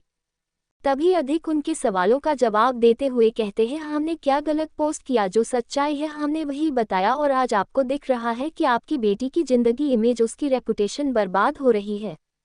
लेकिन आपने इस एंगल से कभी सिया के बारे में सोचा? जब कुछ समय पहले ये सभी चीज़ सिया को फेस करनी पड़ रही थी तब तो आप बहुत मजे ले रहे थे, अब आपको दर्द हो रहा है। अरे मानता हूँ कि आप रागिनी की माँ है, पर आप सिया के भी मन हो ना। माना कि सिया सालों से हमसे दूर थी, पर आप अपने तो उसे 9 महीने अपने कोख में रखकर बड़ा किया था, ना जन्म दिया था ना, फिर आपको उसके लिए इतनी भी फिक्र क्यों नहीं है। तभी पीछे से दादरी जो व्हीलचेयर पर बैठे हुए थे वह श्रीमती राव की तरफ देखते हुए अपनी गुस्से भरी आवाज में चिल्लाते हुए कहते हैं, और क्या कहा तुमने, टोटी दिल का टुकड़ा, तो सिया भी हमारी पोती है, दिल का टुकड़ा, और हमने कोई झूठ या गलत पोस्ट नहीं किया था, हमने बस सच्चाई बताई है। और हाँ, मुझे रागिनी से ज्यादा मेरी सिया की परवाह है, और तुम्हारी हिम्मत कैसे हुई सब जगह ये बताने की कि सिया हमारी, सिया अडॉप्टेड है, तुम्हारी वजह से पूरा समाज उसे आज नाजायज औलाद का टैग लगाने पर तुला हुआ है। तब कहाँ गई थी तुम, तब कुछ क्यों नहीं कहा, जब अब हम कुछ कर रहे हैं तो तब तुम्हें बहुत दुख हो रहा है, गुस्सा आ रहा है। उन सभी के बातों से श्रीमती राव एक पल के लिए तो सच में पड़ गए, पर उनको उनका एगो ये सब चीज़ एक्सेप्ट करने से रोक रहा था। उन्हें हमेशा से एक परफेक्ट बेटी चाहिए थी जिस पर वह प्राउड कर सके, और जो रागिनी में समय समय पर किया भी था। पर दूसरी तरफ सिया थी जिसे कुछ नहीं आता था, वह बस एक बेकार लड़की थी और वह कैसे अपनी इस परफेक्ट बेटी को छोड़कर उसे बेकार लड़की को अपना सकती है। इन सब से उनकी इमेज पर कितना असर पड़ेगा, उनके रेपुटेशन, उनका नाम कितना खराब होगा। इसलिए उन्हें हमेशा से रागिनी ही उनकी सबसे बेस्ट चॉइस लगती थी और वह हमेशा सिया और रागिनी में से हमेशा रागिनी को बिना एक पल गवाए है चुन लेती थी। वही अपनी माँ को ऐसे सोच में डूबा देख रागिनी का दिल घबरा गया, कहीं सच में उनके अंदर की वह सिया के लिए फीलिंग मान जा गई तो उसका क्या होगा। इसीलिए उसने तुरंत रोना शुरू कर दिया।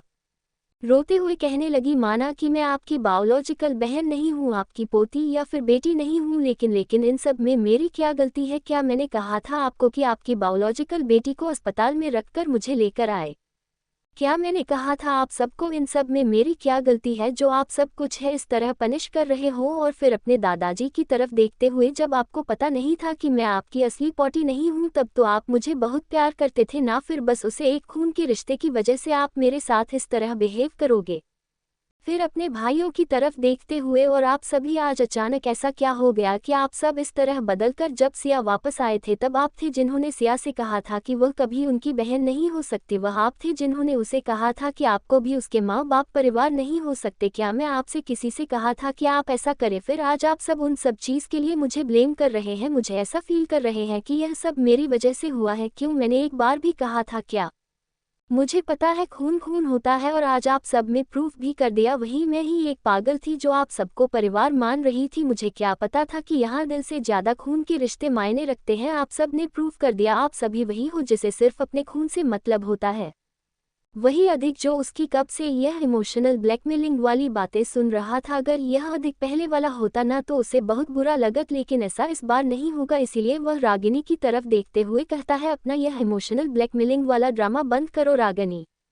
और क्या कहा तुमने? हमने सिया का साथ इसलिए दिया क्योंकि वह हमारे असली बहन है। पर तुम बोल रही हो रागिनी, तुम्हें हर ना हो, तुम्हें कभी भी बाहर वाली लोगों की फीलिंग ना आए, तुम्हें कभी ऐसा ना लगे कि तुम हमारे परिवार का हिस्सा नहीं। इसलिए हम में से किसी ने सिया को कभी एक्सेप्ट नहीं किया, बस तुम्हारी वजह से। और आज तुम कह रही हो कि तुमने कहा था, तो तुम भूल रही हो वह तुम थी जिसे रो रो कर, तमाशा कर करके, ब्लैकमेल करके, सुसाइड की धमकी देकर यह सब करवाया था हमसे।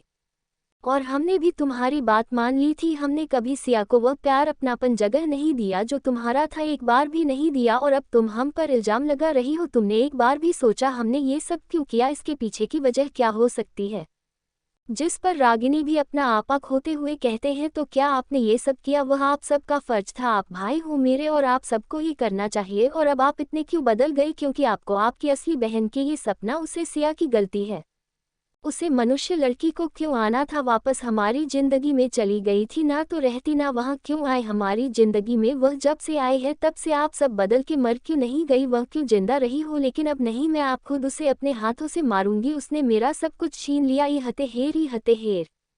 वह गुस्से में न जाने क्या उजलू बोल रही थी। राम को अब ये सब और सहन नहीं होता और वह आगे बढ़कर रागिनी को एक जोरदार तमाशा मारता है जिससे रागिनी लगभग नीचे गिर जाती है। और अब राम का यह मुंह किसी ने भी सोचा नहीं था, क्योंकि राम तो सबसे ज्यादा अपनी बहन से प्यार करता था। आज तक तो उसने कभी मजाक मस्ती में भी उसे हल्के से थप्पड़ नहीं मारा था, और आज जोरदार तमाचा उसे नीचे गिरा देख श्रीमती राव जल्दी से उसके पास आती है और उसे गले लगाते हैं उठाने की कोशिश करके, और राम पर चिल्लाते हुए कुछ कहानी वाले थी कि राम वह गुस्सैल चेहरा और लाल आंखें देखकर उनकी बोलने की हिम्मत नहीं होती। राम एक नज़र उन सबको दिखता है। फिर राम रागिनी की तरफ देखते हुए कहता है, तुम पूछ रही हो ना कि हमने सब क्यों किया? ठीक है, अब मैं कुछ सवालों का जवाब चाहता हूँ तुमसे। जवाब सही सही और सच देना। क्या उसी दिन जब तुम्हारा और सिया का झगड़ा हुआ था, सिया ने सच में तुम्हें मरने की कोशिश की थी? क्या सिया ने सच में तुम्हारे साथ कुछ बुरा करने की कोशिश की थी? सिया खुद तुम्हारे पास आई थी? दूसरा, क्या तुमने सिया को अस्पताल में टॉर्चर करने और साथ ही साथ गलत दवाएं और इंजेक्शन देकर उसकी मेंटल और फिजिकल हेल्थ के साथ, जिंदगी के साथ खेलने की कोशिश नहीं की? और तीसरी बात, कुछ समय पहले सिया के बारे में जो भी अफवाह इंटरनेट पर फैल रही थी, इन सब के पीछे तुम्हारा कोई हाथ नहीं है? राम के एक के बाद एक लगातार सवाल सुनकर रागिनी, जो पहले तमाचे की वजह से रो रही थी, उसका चेहरा पूरा सफ़ेद हो गया। वह एकदम घबरा गई। उसे समझ नहीं आ रहा था कि अचानक राम उसे ऐसे सवाल क्यों पूछ रहा है। क्या उसे उसकी सच्चाई पता चल गई है? ये सब सोते हुए उसकी आंखें धीरे धीरे बड़ी होने लगे, उसकी जबान लड़खड़ाने लगी, उसके पसीने छूटने लगे। तीनों भाई घर आ गए थे और गुस्से में आकर श्रीमती राव ने अपने बड़े बेटे पर हाथ भी उठाया था, जिसके लिए उन्हें अधिक और अपने ससुर से बहुत कुछ सुनना पड़ा। साथ ही उन्होंने तो उन पर बहुत सारे सवाल उठा दिया, पर आखिर में उन्होंने अपनी इमेज, रिपुटेशन और ईगो के चलते उन सभी सवालों को पूरी तरह नज़रअंदाज कर दिया। उन्हें अभी लग रहा था कि रागिनी को चुनकर उन्होंने सबसे अच्छा काम किया है। रागिनी ही उनके बेटे कहलन के लायक है, ना कि सिया। वही रागिनी जब गुस्से में आकर अपने भाइयों से उनके की गई इस हरकत के बारे में सवाल पूछता है और सिया के लिए भला बुरा कहने लगते, यहाँ तक कि सिया के मर जाने की बात तक कह देती है। तब राम का सब्र का बांध टूट जाता है और एक जोरदार तमाचा वह रागिनी को मारता है। रागिनी इस सदमे में थे ही कि तभी राम उसे एक और बड़ा झटका देता है। राम उसे कुछ सवाल पूछता है जो सिया और उसके झगड़े को लेकर, जिस वजह से सिया को अस्पताल भेजा गया था। दूसरा सवाल सिया के साथ अस्पताल में हुए टॉर्चर के बारे में और तीसरा सवाल कुछ समय पहले इंटरनेट पर वायरल हो रहे पोस्ट के बारे में पूछता है। वहीं ईरान के सवाल सुनकर तो रागिनी पूरी तरह सफ़ेद पड़ गई थी। उसके चेहरे पर घबराहट, डर साफ नजर आ रहा था। उसकी आंखें जैसे जैसे वह राम के सवाल सुन रही थी बदल रहे थे, बड़े हो रहे थे। उसके चेहरे के एक्सप्रेशंस भी बदल रहे थे। वही उसके सवाल सुनकर रागिनी कोई जवाब तो नहीं देती, पर विशेष शराब कहाँ शांत रहने वाली थी। वह राम पर चिल्लाते हुए कहती है, ये क्या बातें कर रहे हो? तुम्हें ये सब झूठ किसने कहा? क्या तुम्हें लगता है रागिनी कभी ऐसा करेगी? जरूर जरूर, उसे लड़की नहीं तुम्हारे कान भरे होंगे, इसलिए आज तुमने अपनी बहन पर हाथ उठा दिया। बहन है वो तुम्हारी, तुम उसके ऊपर हाथ कैसे और उठा सकते हो? तुम आज तक मैंने कभी मेरी फूल की जैसे बच्ची को कभी डांटा तक नहीं और तुमने उसी पर हाथ उठा दिया।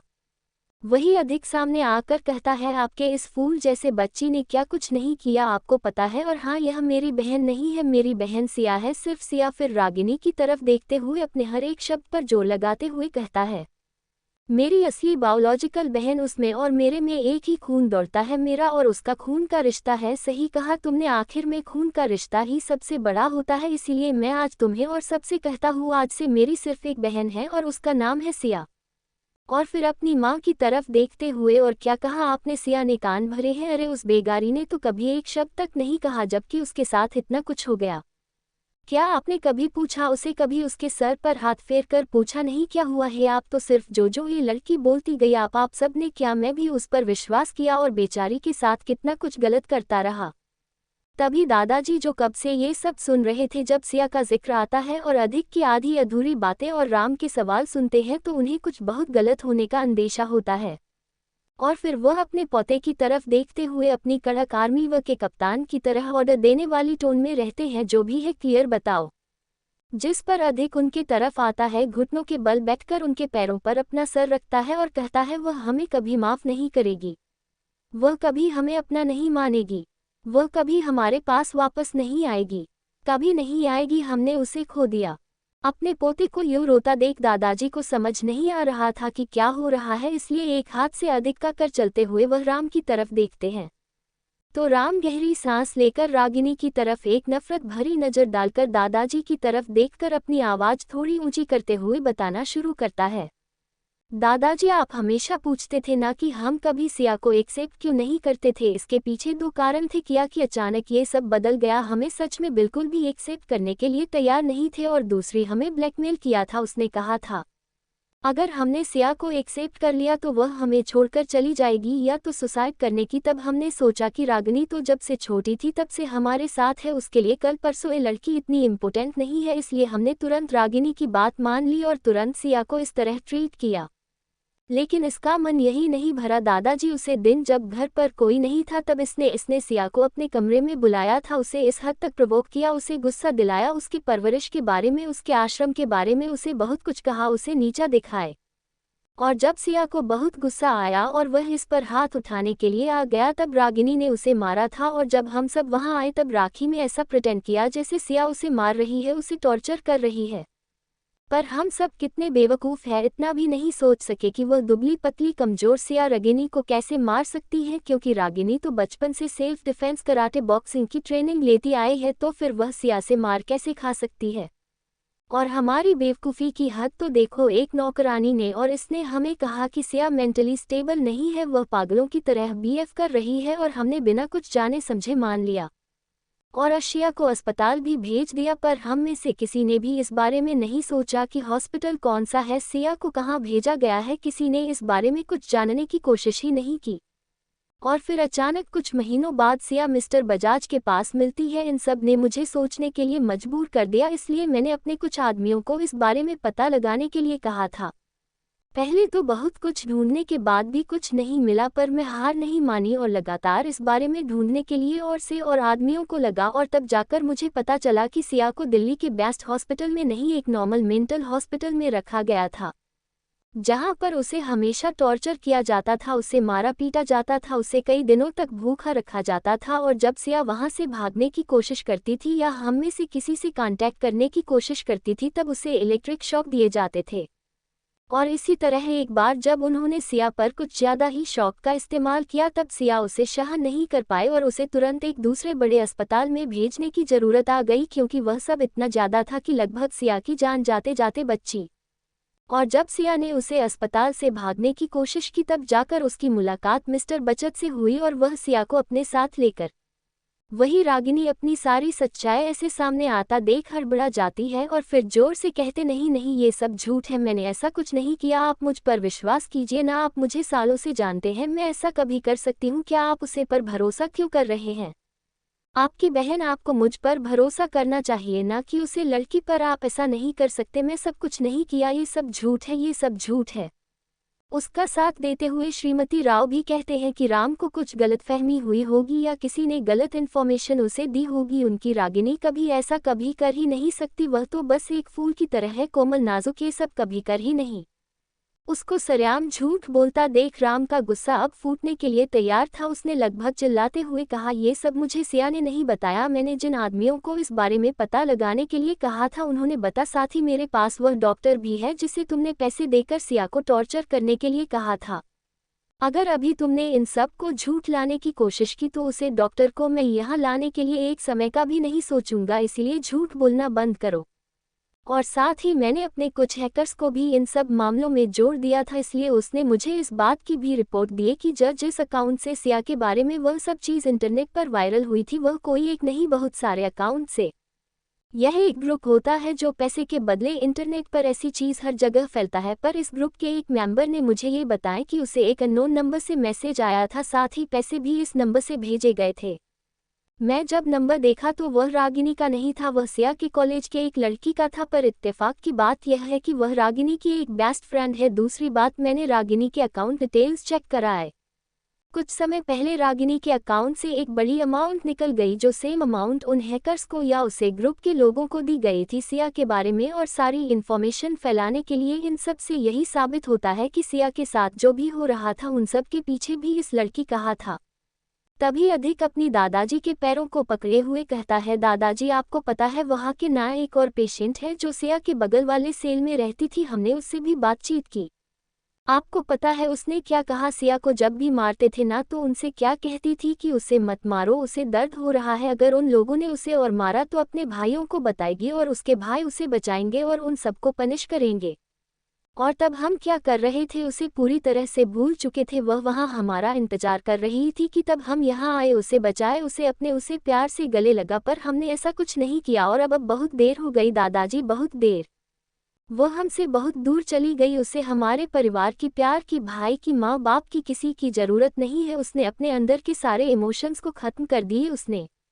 अब वह कभी वापस हमारे पास नहीं आएगी और हम भी उसके लायक नहीं है। उसे तो हमें और बड़ी सज़ा देनी चाहिए, पर वह हमें सज़ा भी नहीं देती।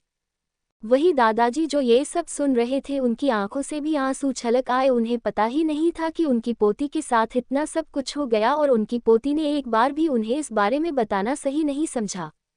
बेचारी कितना कुछ झेलते आई थी, सिर्फ अभी नहीं, बचपन से लेकर अब तक क्या मांगा था उसे बेचारी ने? परिवार, प्यार, अपने पर उसे क्या मिला? जिल्लत, नफरत। जहां उसका अपना परिवार उसे अपना नहीं मानता, माँ बाप उसे अपने बच्चों के रूप में नहीं स्वीकृत, भाइयों से बहन के रूप में नहीं स्वीकारते। तभी दादाजी राम की तरफ देखकर कहते हैं, राम इस बूढ़े की एक इच्छा पूरी कर दो, हमें हमारी पोती के पास जाना है, उसे मिलना है, उसे हाथ जोड़कर माफ़ी मांगनी, क्योंकि उसकी ज़िंदगी तहस नहस करने में सबसे बड़ा हाथ हमारा है। ना हम हमारी बच्ची को यहाँ इस गंदगी में लेकर आते, नहीं हमारी बच्ची यह सब झेलती, क्या दिया हमने उस बच्ची को? तुम्हें पता है जब अनाथ आश्रम में थी ना तब हमने सबसे सुना था कि वह हमेशा हंसते मुस्कुराती रहती थी। आज तक किसी ने उसकी एक शिकायत नहीं की थी। साल में एक बार पूरे अनाथ आश्रम के जितने भी बच्चे थे ना उन सबका एक ही दिन पर जन्मदिन मनाया जाता था। तब हमारी सिया सिर्फ एक चीज़ मांगती थी, वह था परिवार, प्यार, और हम उसे वह तक नहीं दे पाए। हमें उससे माफ़ी मांगनी है। हो सके तो उसे वह सब कुछ देना है जिसकी वह हकदार है, जो उसका है उसे हम वह सब कुछ देना चाहते हैं। अपनी गलती का प्रायश्चित करना चाहते हैं। हमें पूरा भरोसा हमारी बच्ची हमें एक और मौका जरूर देगी। हमें हमारे सिया के पास ले चलो, हम उसे मनाएंगे, समझाएंगे, तब बताएंगे। हमें पूरा विश्वास है सब सच्चाई जाने के बाद वह हमें एक मौका तो देगी ना, हमारे पास तो आएगी ना। जिस पर राम कहता है सिया अब कभी हमारे पास नहीं आएगी और ना ही हम उसे कभी अपने पास ला सकते हैं या उसे अपना परिवार का नाम दे सकते हैं। आप जब सिया को यहाँ लेकर आए थे तब आपने ये चीज़ वहाँ पर प्रूफ नहीं की थी कि हम उसके बायोलॉजिकल फैमिली हैं, नहीं इसके कोई सबूत दिए थे। और इन सब के चलते तब भी एक अनाथ थी। और जब मिस्टर बजाज को सिया मिली उसकी तुरंत कुछ दिनों बाद उन्होंने सिया को लीगली अडॉप्ट कर लिया और उसके लीगल गार्जियन बन गए हैं। और अब जब तक वह सिया को हमारे पास नहीं भेजते या उसके ऊपर से अपनी जो भी राइट से वह वापस नहीं लेते तब तक ना ही हम सिया को अपने परिवार में शामिल कर सकते हैं और ना ही उसे अपना नाम दे सकते हैं। तीनों भाई मेंशन आ चुके थे और जब रागिनी सिया के बारे में उल्टा सीधा बोल रही थी तब उनका सब्र जवाब दे गया और उनके अंदर दबा गुस्सा बाहर फूट पड़ा। जब दादाजी इस बारे में उन्हें पूछते हैं तब राम उन्हें रागिनी के अब तक के सारे काली करतूत के बारे में बताता है, जिसे सुनकर वहां खड़े हर एक शख्स को एक के बाद एक शौक लगता है। उन्हें तो विश्वास ही नहीं हो रहा था कि रागिनी कुछ ऐसा कर सकती है। सालों से उन्होंने उसे अपनी आंखों के सामने बड़ा होता है वह दिखाएं और उन्होंने कभी सपने में भी नहीं सोचा था कि रागिनी ऐसी निकलेगी।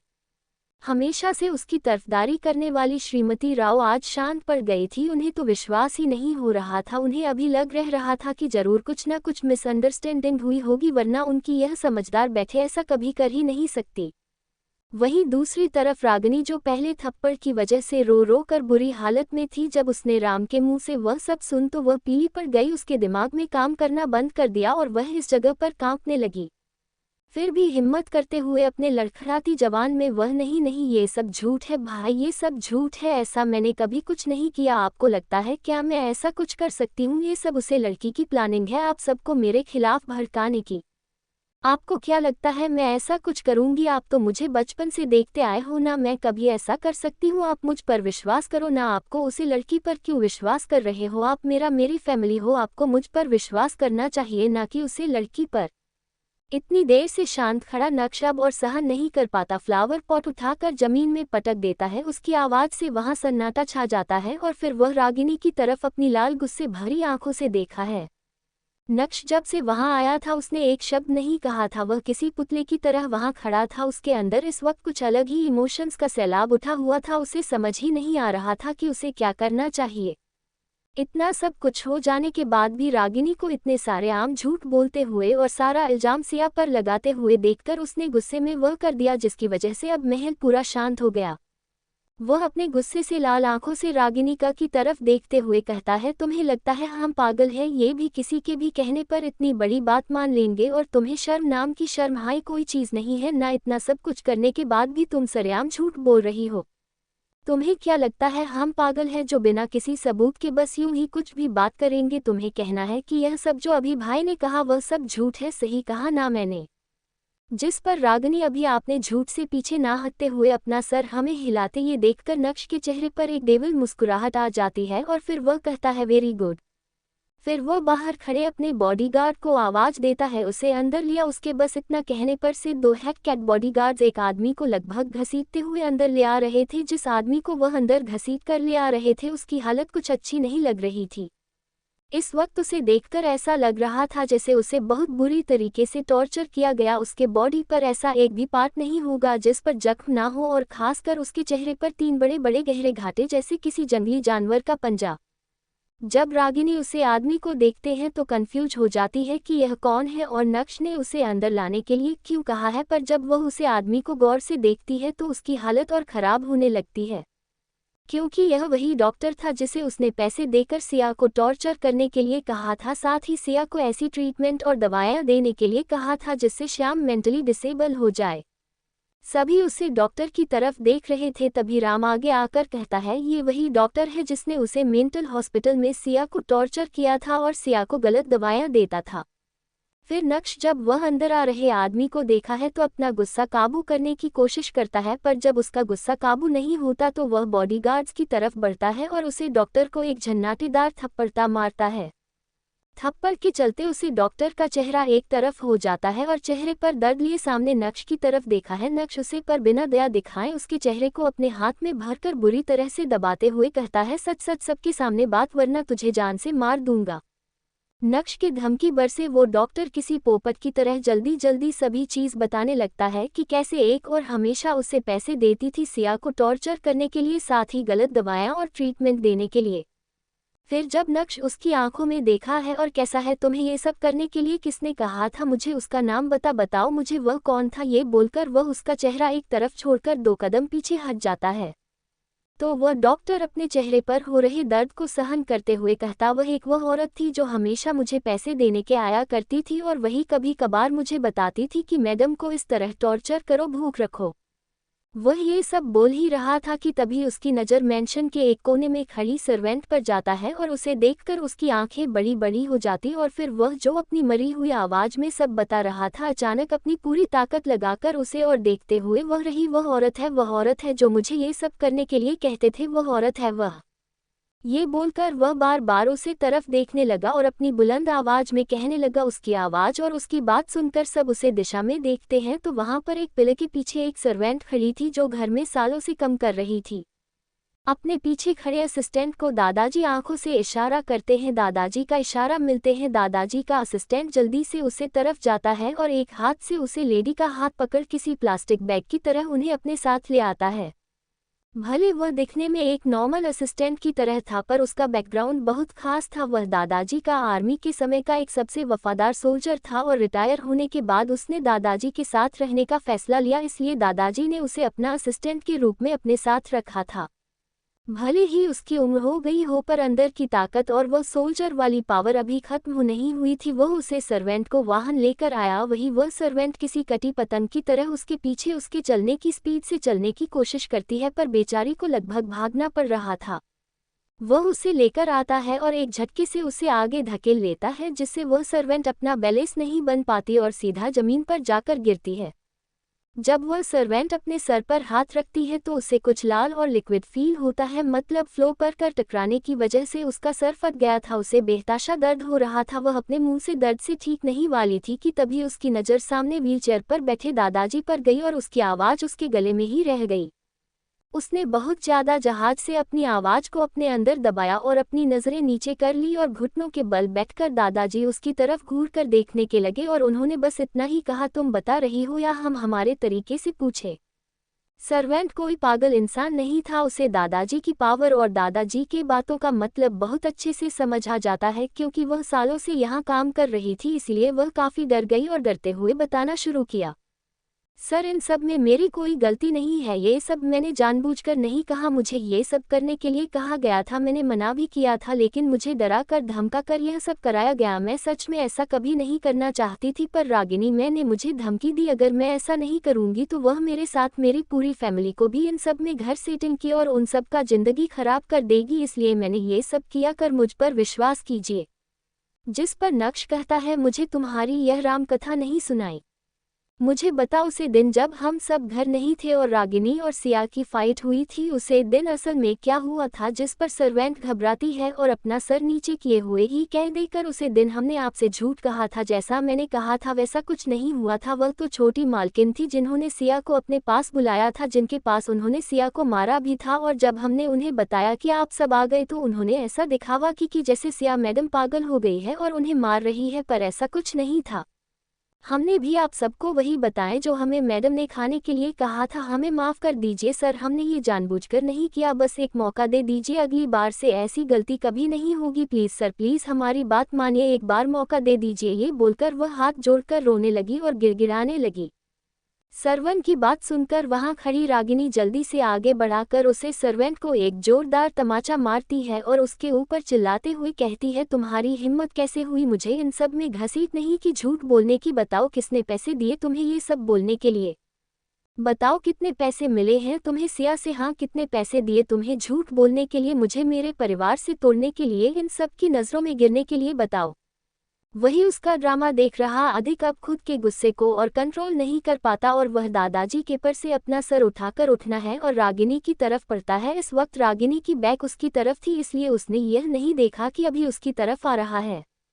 अधिक उसके पास आकर उसका हाथ पकड़ उसे अपनी तरफ घूमता है और एक जोरदार तमाचा उसे मारता है। तमाचा इतना जोरदार था कि रागिनी के मुंह से खून निकल आया। उसके गाल जो पहले लाल थे अब उन पर उंगलियों के निशान साफ दिखाई देने लगे और वह जगह पूरी तरह से नीली पड़ गई। आज तक उनमें से किसी ने भी किसी औरत पर, लड़की पर कभी हाथ नहीं उठाया था। वह एक आर्मी फैमिली से, उन्हें सबसे पहले डिसिप्लिन और दूसरों की रिस्पेक्ट करना सिखाया गया था, लेकिन आज इस लड़के ने उन्हें इस कदर मजबूर कर दिया कि घर के दोनों बड़े बेटों ने अपना आपा खो दिया और अपनी परवरिश तक को भूल गए थे। फिर अधिक तुम इंसान कहलन के भी लायक नहीं हो उसके साथ। इतना सब कुछ करने के बाद उसने सब कुछ सहन किया, लेकिन तुम्हारे बारे में कभी कुछ कहा नहीं उसने, हमें कभी तुम्हारी शिकायत की और एक तरफ तुम उसका सब कुछ छीन लिया और ऊपर से अब उसी के बारे में गलत बोल रही हो। अरे थोड़ी तो अपनी सेल्फ रिस्पेक्ट या कुछ सोच लेती। इतना सब कुछ करने के बाद बस एक बार खुद से मान लेती, तब भी कुछ हम सोचते कि हमने तुम्हें बचपन से लेकर अब तक अच्छे संस्कार तो दिए हैं, लेकिन तुमने हमें निराश कर दिया। कहते हैं ना, सांप को कितना भी दूध पिला आखिर में दस्त वह हमको ही है। तुम भी बस इस जहरीले सांप की तरह हो।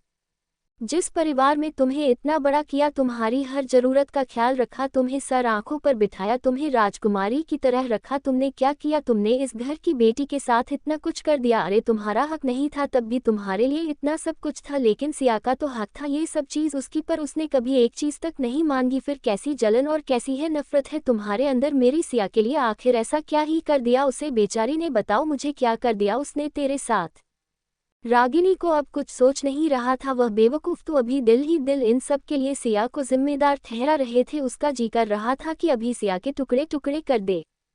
राम उसके चेहरे पर आ रहे भाव को अच्छे से पढ़ लेता है, पर उसे अब अपनी लिमिट्स नहीं भूलनी थी, इसलिए उसने बाहर खड़े गार्ड से कहा, अभी के अभी इसे बाहर करो घर से, और ख्याल रखें ये लड़की आइंदा से कभी यहाँ पर ना आए। दूसरी बात, इस बात का भी ख्याल रखो कि आगे ये कभी भी राव परिवार का इस्तेमाल न करें।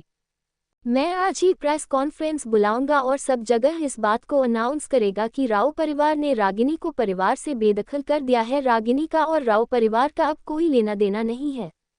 वही मैसेज राव जो शॉप में खड़ी थी और जो कब से ये तमाशा देख रही थी, अपने बड़े बेटे की ऐसी अनाउंसमेंट सुनकर वह हड़बड़ा गई और वह जल्दी से राम के आगे जाकर कहते हैं, राम तुम ऐसा नहीं कर सकते, हमें एक बार इसे अच्छे से जांच करनी चाहिए। मुझे नहीं लगता कि यह सब सच है, तुम ऐसे मेरी रागिनी को वहां से नहीं भेज सकते। श्रीमती राव का अलग ही चल रहा था, उन्हें ये चीज़ मंजूर ही नहीं हो रही थी कि उन्होंने एक गलत डिसीजन लिया, उन्होंने एक गलत चॉइस की, उन्होंने अपनी बेटी को न चुनकर दूसरी लड़की को चुना जो इतनी गिरी हुई हरकतें करती है। उन्हें ये चीज़ हजम ही नहीं हो रही थी। मतलब गजब मत ही, अगर कोई दूसरी माँ होती और उन्हें पता चलता कि उनकी खुद की बेटी के साथ कोई इतना बुरा कर रहा है, तो वह माँ गुस्से में पागल होकर उसे इंसान की क्या वोट लगा देता, पर यहाँ पर इन्हें अभी भी अपनी ही पड़ी है। वही उनके पति जो कब से ये सब तमाशा देख रहे थे, उन्हें अपने पत्नी के ऐसे बिहेवियर पर और रागिनी के ऐसे हरकतों पर बहुत शर्मिंदगी महसूस हो रही थी। उनके दिल के अंदर भी एक कोने में गिल्ट जगह ली थी कि उन्होंने अपनी बायोलॉजिकल बेटी को नहीं चुना, उसे एक मौका तक नहीं दिया। वहीं पर दूसरी तरफ उनके मन में यही चल रहा था कि रागिनी ने जो भी कुछ किया वह बहुत गलत किया, पर घर से और परिवार से निकाल देना ये बहुत बड़ा डिसीजन है, इससे बहुत कुछ बिगड़ सकता है। उन्हें कुछ भी करके राम को ये डिसीजन लेने से रोकना होगा, इसलिए वह आगे बढ़कर राम को कुछ खाने ही वाले थे कि तभी पूरे हॉल में दादाजी की आवाज़ को जी जो कह रहे थे, ये लड़की अब हमारे इस घर और परिवार में नहीं रहेगी और अगर किसी को इसमें प्रॉब्लम है तो मैं उसे भी इस घर में रहने नहीं दूंगा, साथ ही उसे अपने परिवार से बेदखल भी कर दूंगा। इसलिए जिस किसी को उसकी तरफदारी करनी है वह अभी के अभी इस घटिया लड़की के साथ यहाँ से चला जाओ और मुझे एक फूटी कौड़ी की भी इच्छा मत रखना मिलने की, निकलो यहाँ से। रागिनी की सच्चाई पूरे परिवार के सामने आ चुकी थी, इस वजह से सभी रागिनी से बेहद गुस्सा थे। वही श्रीमती राव को तो अभी भी इस बात पर भरोसा नहीं हो रहा था कि रागिनी ने कुछ ऐसा किया है। वह इतना सब कुछ सुनाने देखने के बाद, डॉक्टर और उसे सर्वेंट की बात सुनने के बाद भी यह मानने के लिए तैयार नहीं थी कि उनकी इस परफेक्ट लायक बेटी ने ये सब किया है। उन्हें अभी दूसरों में ही गलती नजर आ रही थी। वही दादाजी जो सिया से बेहद प्यार करते थे, जब उन्हें समझ में आया कि रागिनी ने सिया के साथ इतना कुछ किया और तभी उनकी बच्ची ने उन्हें कुछ नहीं बताया, ये सोचकर उन्हें खुद पर बहुत गुस्सा और साथ ही सिया के लिए बुरा लगने लगा। पर इस वक्त उन्हें सबसे ज्यादा गुस्सा रागिनी पर आ रहा था। उन्हें तो विश्वास ही नहीं हो रहा था कि इतनी सालों से उन्होंने एक सांप को अपने घर में पाला हुआ है, जो आखिर में उसी के परिवार को दास रहा है। रागिनी की हरकतें और सिया के लिए उसका ऐसा बर्तन दादाजी की सहन शक्ति के पार था, इसीलिए उन्होंने अपनी बुलंद आवाज में सबसे कह दिया कि वह अभी इसी वक्त रागिनी को परिवार से और इस घर से बाहर निकाल सकते हैं। दादाजी का यह फैसला सुनकर वहां खड़े हर कोई चौंक गए। उनमें से किसी को नहीं लगा था कि दादाजी इतना बड़ा कदम उठाएंगे। वही मिस्टर राव आगे आकर इस बारे में कुछ कहने वाले थे, उससे पहले फिर एक बार दादाजी की बुलंद आवाज पूरे घर में गूंज उठी, जो सबको धमकी देते हुए कह रहे थे, और अगर किसी को मेरे इस फैसले से ऐतराज है तो वह भी अपना बोरिया मिश्रा उठकर इस घटिया लड़के के साथ यहाँ से निकल सकता है। इसका मतलब है कि अगर उनमें से किसी ने भी रागिनी को बचाने की या रागिनी का पक्ष लेने की कोशिश की तो उन्हें भी रागिनी के साथ घर से बाहर निकल जाएगा। ये सुनकर मिस्टर राव शांत बैठ जाते हैं। उनके चेहरे पर इस वक्त मजबूरी साफ देखी जा सकती थी। उन्हें ये सब होने से रोकना था, पर वह अपने पिता के गुस्से और उनके बोले हुए बातों को अच्छे से जानते और पहचानते थे कि उसके पिता कैसे हैं, इसीलिए उसने शांत रहना ही सही समझा। जब सही वक्त आएगा तब वह वापस रागिनी को यहाँ लेकर आएंगे। थोड़े समय के लिए रागिनी इसको यहाँ से दूर बेचना ही ठीक होगा। जब सब कुछ शांत हो जाएगा तो वह किसी न किसी बहाने से रागिनी को वहाँ वापस ले आएंगे। और रही बात परिवार वालों की, तो समय बीतने के साथ वह रागिनी को जरूर माफ कर देंगे। उन्हें विश्वास था, इसलिए उसे पाल उन्होंने चुप्पी साथ ली।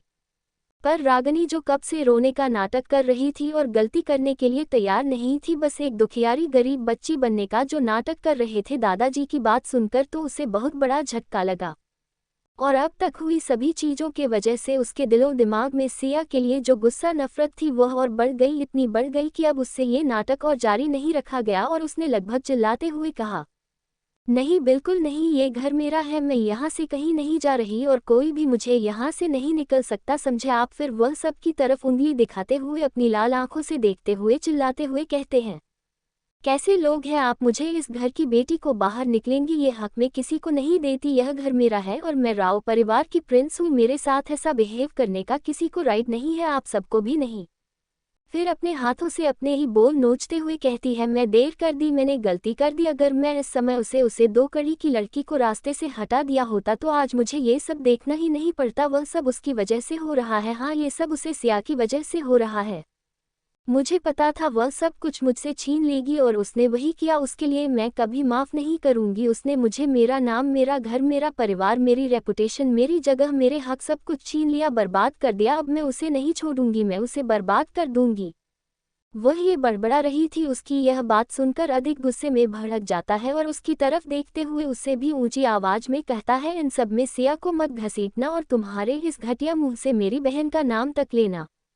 और क्या कहा तुमने, तुम्हारा घर, तुम्हारा परिवार, तुम्हारी जगह, तुम भूल रही हो ये सब पहले से ही सिया का था जिस पर तुम अपना हक जमाए बैठे हुए थी, समझी। इसीलिए इन सब चीज़ों पर तुम्हारा कोई राइट नहीं है। ये सभी चीज़, ये परिवार, यह नाम, ये स्टेटस, यह आधा सिर्फ और सिर्फ मेरी बहन सिया का है।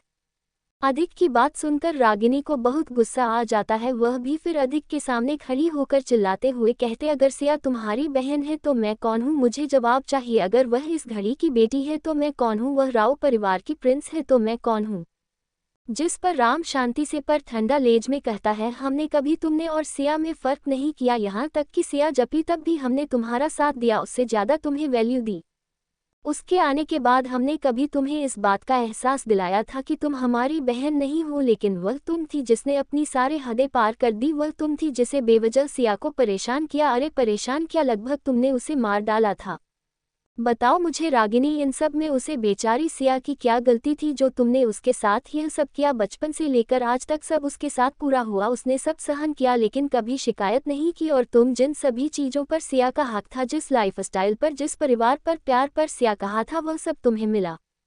तुम्हें तो सिया का शुक्रगुजार होना चाहिए कि जब सिया को सच्चाई पता चले तब भी उसने तुम पर सवाल नहीं उठा, तुम्हें यहाँ से निकलने की या नुकसान पहुँचाने की कोशिश नहीं की। लेकिन तुमने क्या किया बताओ, जिस परिवार में तुम्हें इतने लाड प्यार से बड़ा किया, जिस परिवार के साथ तुमने इतने साल बिताए, तुमने इस परिवार की बेटी के साथ इतना बुरा किया। बताओ ना रागिनी, क्या ये संस्कार दिए थे, ये परवरिश थी हमारी? तुम तो ऐसी कभी नहीं थी, फिर तुमने सिया के साथ वह सब क्यों किया? क्या तुम्हें एक बार भी उसके लिए बुरा नहीं लगा? अधिक और हम ये सब बोल ही रहे थे कि नश जो सर झुकाए वहां खड़ा था वह कहता है, भाई इसमें उसकी भी क्या गलती है? हम सभी चीज़ों का ब्लेम तो उसे पर नहीं डाल सकते ना, हमें ये चीज़ एक्सेप्ट करनी पड़ेगी कि हमने भी गलती की है। और मैं तो सबसे बड़ा पागल हूँ, बेवजह उसे इतनी परेशानी थी, इतना कुछ कहा, हमेशा तने मारे, कभी ढंग से बात नहीं की, कभी भाई की तरह नहीं, पर उसे कभी पॉलिटिकली बात तक नहीं की। मैं हमेशा उसे नीचा दिखाता था, बाहर का या किसी और का गुस्सा उसे पर निकलता था। इन सब में रागिनी की भी पूरी गलती नहीं है ना भाई, इसमें हमारी भी गलती है। हमने रागिनी के बस खाने बरसे और धमकी देने बरसे अपने सालों बाद मिली बहन के साथ इस तरह से बिहेव किया, उस दर्द दिया, उसे कभी ढंग से बात नहीं की, उसे हमेशा गुस्सा किया, बेइज्जती किया, उसे अपने से मना कर दिया, उसी के सामने किसी और को अपनी इकलौती बहन कहा, उसे जिंदगी से निकल जाने के लिए कह दिया।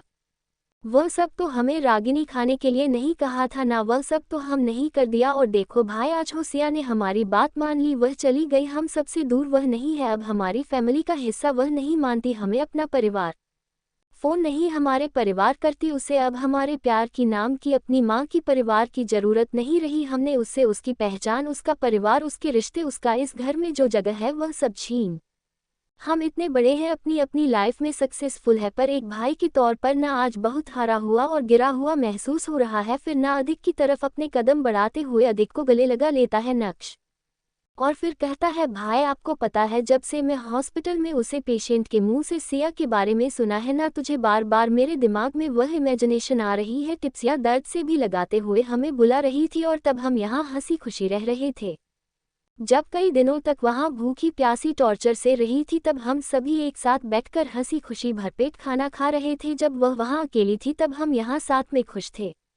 भाई हम ऐसे कब से हो गए? हम तो हमारे घर के सर्वेंट के साथ भी पूरा बिहेव नहीं करते, ना उनकी भी परवाह करते हैं, उन्हें भी अपना मानते हैं ना। फिर हमने हमारी बहन के साथ ऐसा क्यों किया भाई? इतना बड़ा कि आज भाई बहन का रिश्ता खत्म हो गया, ना वह हमें परिवार मानती है, ना भाई ना अपना, उसके लिए हम कुछ नहीं है, बस एक अनजान लोग हैं। हम इतने बुरे क्यों हैं भाई? हम इतना बुरा क्यों कर रहे थे उसके साथ? इन सब में तो उसकी भी कोई गलती नहीं थी ना। नक्श की ऐसी इमोशनल बातें सुनकर वहां खड़े सभी के आंखों में आंसू आ गए थे, शिवाय रागिनी और श्रीमती राव के। पर श्रीमती राव के दिल में एक तीस जरूर उठी थी और उनका आंखों में गिलत दिखाई देने लगा था। सभी सिचुएशन को देखकर इमोशन हो गए थे, पर दादाजी ने खुद को संभाला और फिर अपने असिस्टेंट की तरफ देखते हुए कहा, मैं बूढ़ा हो गया हूँ, इसलिए मेरे कहे हुए शब्दों की कोई कीमत नहीं है क्या? यहाँ ये घर मेरा है और मैं तय करूंगा कि इस घर में कौन रहेगा और कौन नहीं। मैंने कहा, इस बेहुदा लड़की को मेरे घर से निकाले अभी के अभी, वरना मैं तुम सबको भी इसके साथ घर से बाहर फेंकवा दूंगा। दादाजी की बात सुनकर सभी अपने अपने होश में आते हैं, और दादाजी की वो गुस्सैल रोड़ा आवाज सुनकर तो दरवाजे के पास खड़े दो बॉडीगार्ड जल्दी से अंदर आते हैं और अपने कदम में रागिनी की तरफ बढ़ाते हैं। वही रागिनी जो थोड़ी देर पहले अपने भाइयों की बात सुनकर कुछ समय के लिए उसकी बोलती बंद हो गई थी, जब उसने देखा कि दो बड़ी आज इस बाहर निकालने के लिए उसकी तरफ बढ़ रहे हैं तो उसकी आंखें बड़ी बड़ी हो गई और लगभग उन बॉडीगार्ड्स पर बरसते हुए चिल्लाते हुए वह कहती है, तुम दो कौड़ी के बॉडीगार्ड्स, तुम मुझे हाथ लगाओगे? राव परिवार की बेटी को तुम्हारी इतनी औकात नहीं है, समझे? दूर रहो मुझे, खबरदार अगर तुमने मुझे हाथ लगाने की कोशिश की तो। रागिनी ऐसे ही उन्हें धमकी देती रही और अपने कदम पीछे लेते रहे। मैसेज शराबी उसे बचाना चाहती थी, पर दादाजी की बातें और गुस्सा देखकर वह से गई थी। वह लाचारी से बस रागिनी को देख रही थी, जो उनकी तरफ आशा भरी नजरों से देख रही थी। रागिनी को विश्वास था, कोई उसे बचाए ना बचाए, कोई उसे के साथ रहे ना रहे, मिस्टर एंड मिसेज राव बिल्कुल उसके साथ रहेंगे और उसी का साथ देंगे। पर जब उसने अपनी आशा भरी आंखों से उन दोनों की तरफ देखा तो दोनों ने ही अपनी आंखें फेर ली और दूसरी तरफ मुंह कर लिया। ये देखकर रागिनी को तो विश्वास ही नहीं हो रहा था कि उन दोनों ने उसके साथ ऐसा कुछ किया।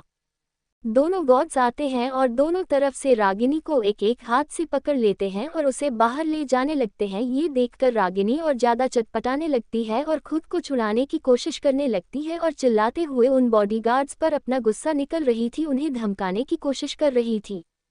पर बॉडीगार्ड उसके एक भी बात पर बिल्कुल ध्यान नहीं दिया और दादाजी के ऑर्डर फॉलो करते हुए रागिनी को किसी कचरे के बैग की तरह उठाते हुए घर से बाहर घसीटते हुए ले जाने लगे। वही रागिनी आसपास देख रही थी। खुद को छुड़ाने वक्त वहां पर काम कर रहे सर्वेंट, बॉडीगार्ड्स, बाकी सभी उसे देख रहे थे। उन सबको अपनी तरफ ऐसे देखा देखा रागिनी को बहुत बेइज्जती महसूस हुआ। उसे ऐसा लग रहा था जैसे सभी उसका मजाक उड़ा रहे हैं, उसे पर हंस रहे हैं, और यह चीज़ रागिनी को और पागल बनाने के लिए काफ़ी थी। पर बेचारी रागिनी कहाँ हेडकैट बॉडीगार्ड्स के सामने टिक सकती थी। उसने बहुत ट्राई किया खुद को छुड़ाने का। उसने बार बार अपने मम्मी पापा से भी मदद मांगी और उसके साथ ऐसा न करने के लिए कहती रही, पर उनमें से किसी ने किसी आगे आने और उन्हें रोकने के लिए आगे नहीं आए। रागिनी सच्चाई सामने आने के बाद भी अपने किए हुए हरकतों को करने के लिए तैयार नहीं थी। इसलिए नक्श ने आखिरकार उसे डॉक्टर को वहां बुलाया और उससे सारी सच्चाई उगलवाई। और जब वह डॉक्टर उन्हें सब सच बता रहा था तभी उसकी नज़र वहां खड़ी एक सर्वेंट पर जाती है, जिसे देखकर वह तुरंत पहचान जाता है और उसकी तरफ इशारा करते हुए अपनी पूरी ताकत लगाकर जोर से कहता है, ये वही है, ये वही है जो मुझे सिया के साथ वह सब करने के लिए पैसे देती थी और इंस्ट्रक्शन भी देती थी कि उनके साथ कैसे क्या करना है, उन्हें भूखा रखना है, उन्हें मारना है। सब कुछ हमने इस औरत के कहने पर किया है। इन सब में हमारी कोई गलती नहीं है। और जब दादाजी उसे सर्वेंट को इस बारे में पूछताछ करते हैं तो वह सर्वेंट दादाजी के डर से रागिनी द्वारा किए गए सभी चीज़ सबके सामने कहता है। साथ ही बताता है कि उसने अब तक जो कुछ भी किया वह सब रागिनी के कहने पर किया है। इतना सब कुछ सुनाने, सुनने और देखने के बाद भी रागिनी अपनी झूठ पर कायम थी। वह ये सच्चाई करने के लिए तैयार ही नहीं हो रही थी और इसी के चलते वह उसे सर्वेंट को भी झूठा ठहरा रही थी। अधिक जो कब से दादरी के पैरों पर सर रखकर रो रहा था, उसका सब्र का बांध टूट गया और उसने एक थप्पड़ रागिनी को मारा। साथ था फिर आखिर में दादाजी ने डिसीजन लिया कि रागिन को ना उनके घर से बल्कि परिवार से भी निकल जाए। इन फ्यूचर रागिनी कभी भी राव परिवार का नाम इस्तेमाल नहीं करेगी। जब अपने ससुर जी का ऐसा फैसला सुनाने के बाद श्रीमती राव को ये सही नहीं लगा और रागिनी के पक्ष में वह बात करने लगे। वही उनके पति को भी यही लग रहा था, पर वह इस बारे में अपनी कुछ राय देते तभी पूरे हॉल में दादाजी की आवाज़ गूंजी, जो सीधे शब्दों में उन्हें धमकी दे रहे थे। अगर किसी को भी रागिनी का पक्ष लेना है या रागिनी ने जो भी कुछ किया है उसके बारे में कुछ भी सफाई देनी है तो वह इस घटिया लड़की के साथ अभी के अभी इस घर को और परिवार को छोड़कर चला जाए। दादाजी उस लड़की के साथ साथ उसका सपोर्ट करने वाले हर एक को परिवार से बेदखल कर देंगे। उन्हें परिवार से एक फुट कोड़ी ले जाने की भी इजाज़त नहीं है। दादाजी की यह धमकी सुनकर दो मिस्टर राव शांत हो गए। उनका मुंह तो ऐसे सी गया जैसे किसी ने फेविकोल लगा दिया।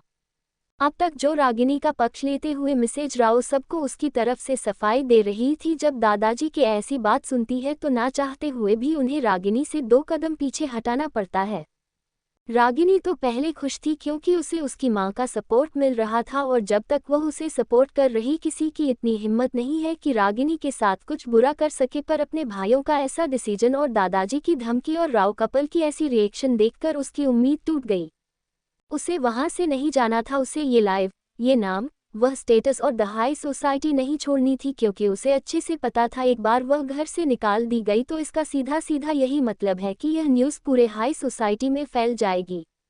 और आज तक जो रिस्पेक्ट, जो जगह उसकी हाई सोसाइटी में बनी थी वह पूरी तरह से तहस नहस हो जाएगी। वह ऐसा नहीं होना देना चाहती थी, इसलिए आखिर में वह गिरते हुए उन सब से माफ़ी मांगती है और वादा करती है कि वह आगे से ऐसा कुछ नहीं करेगी।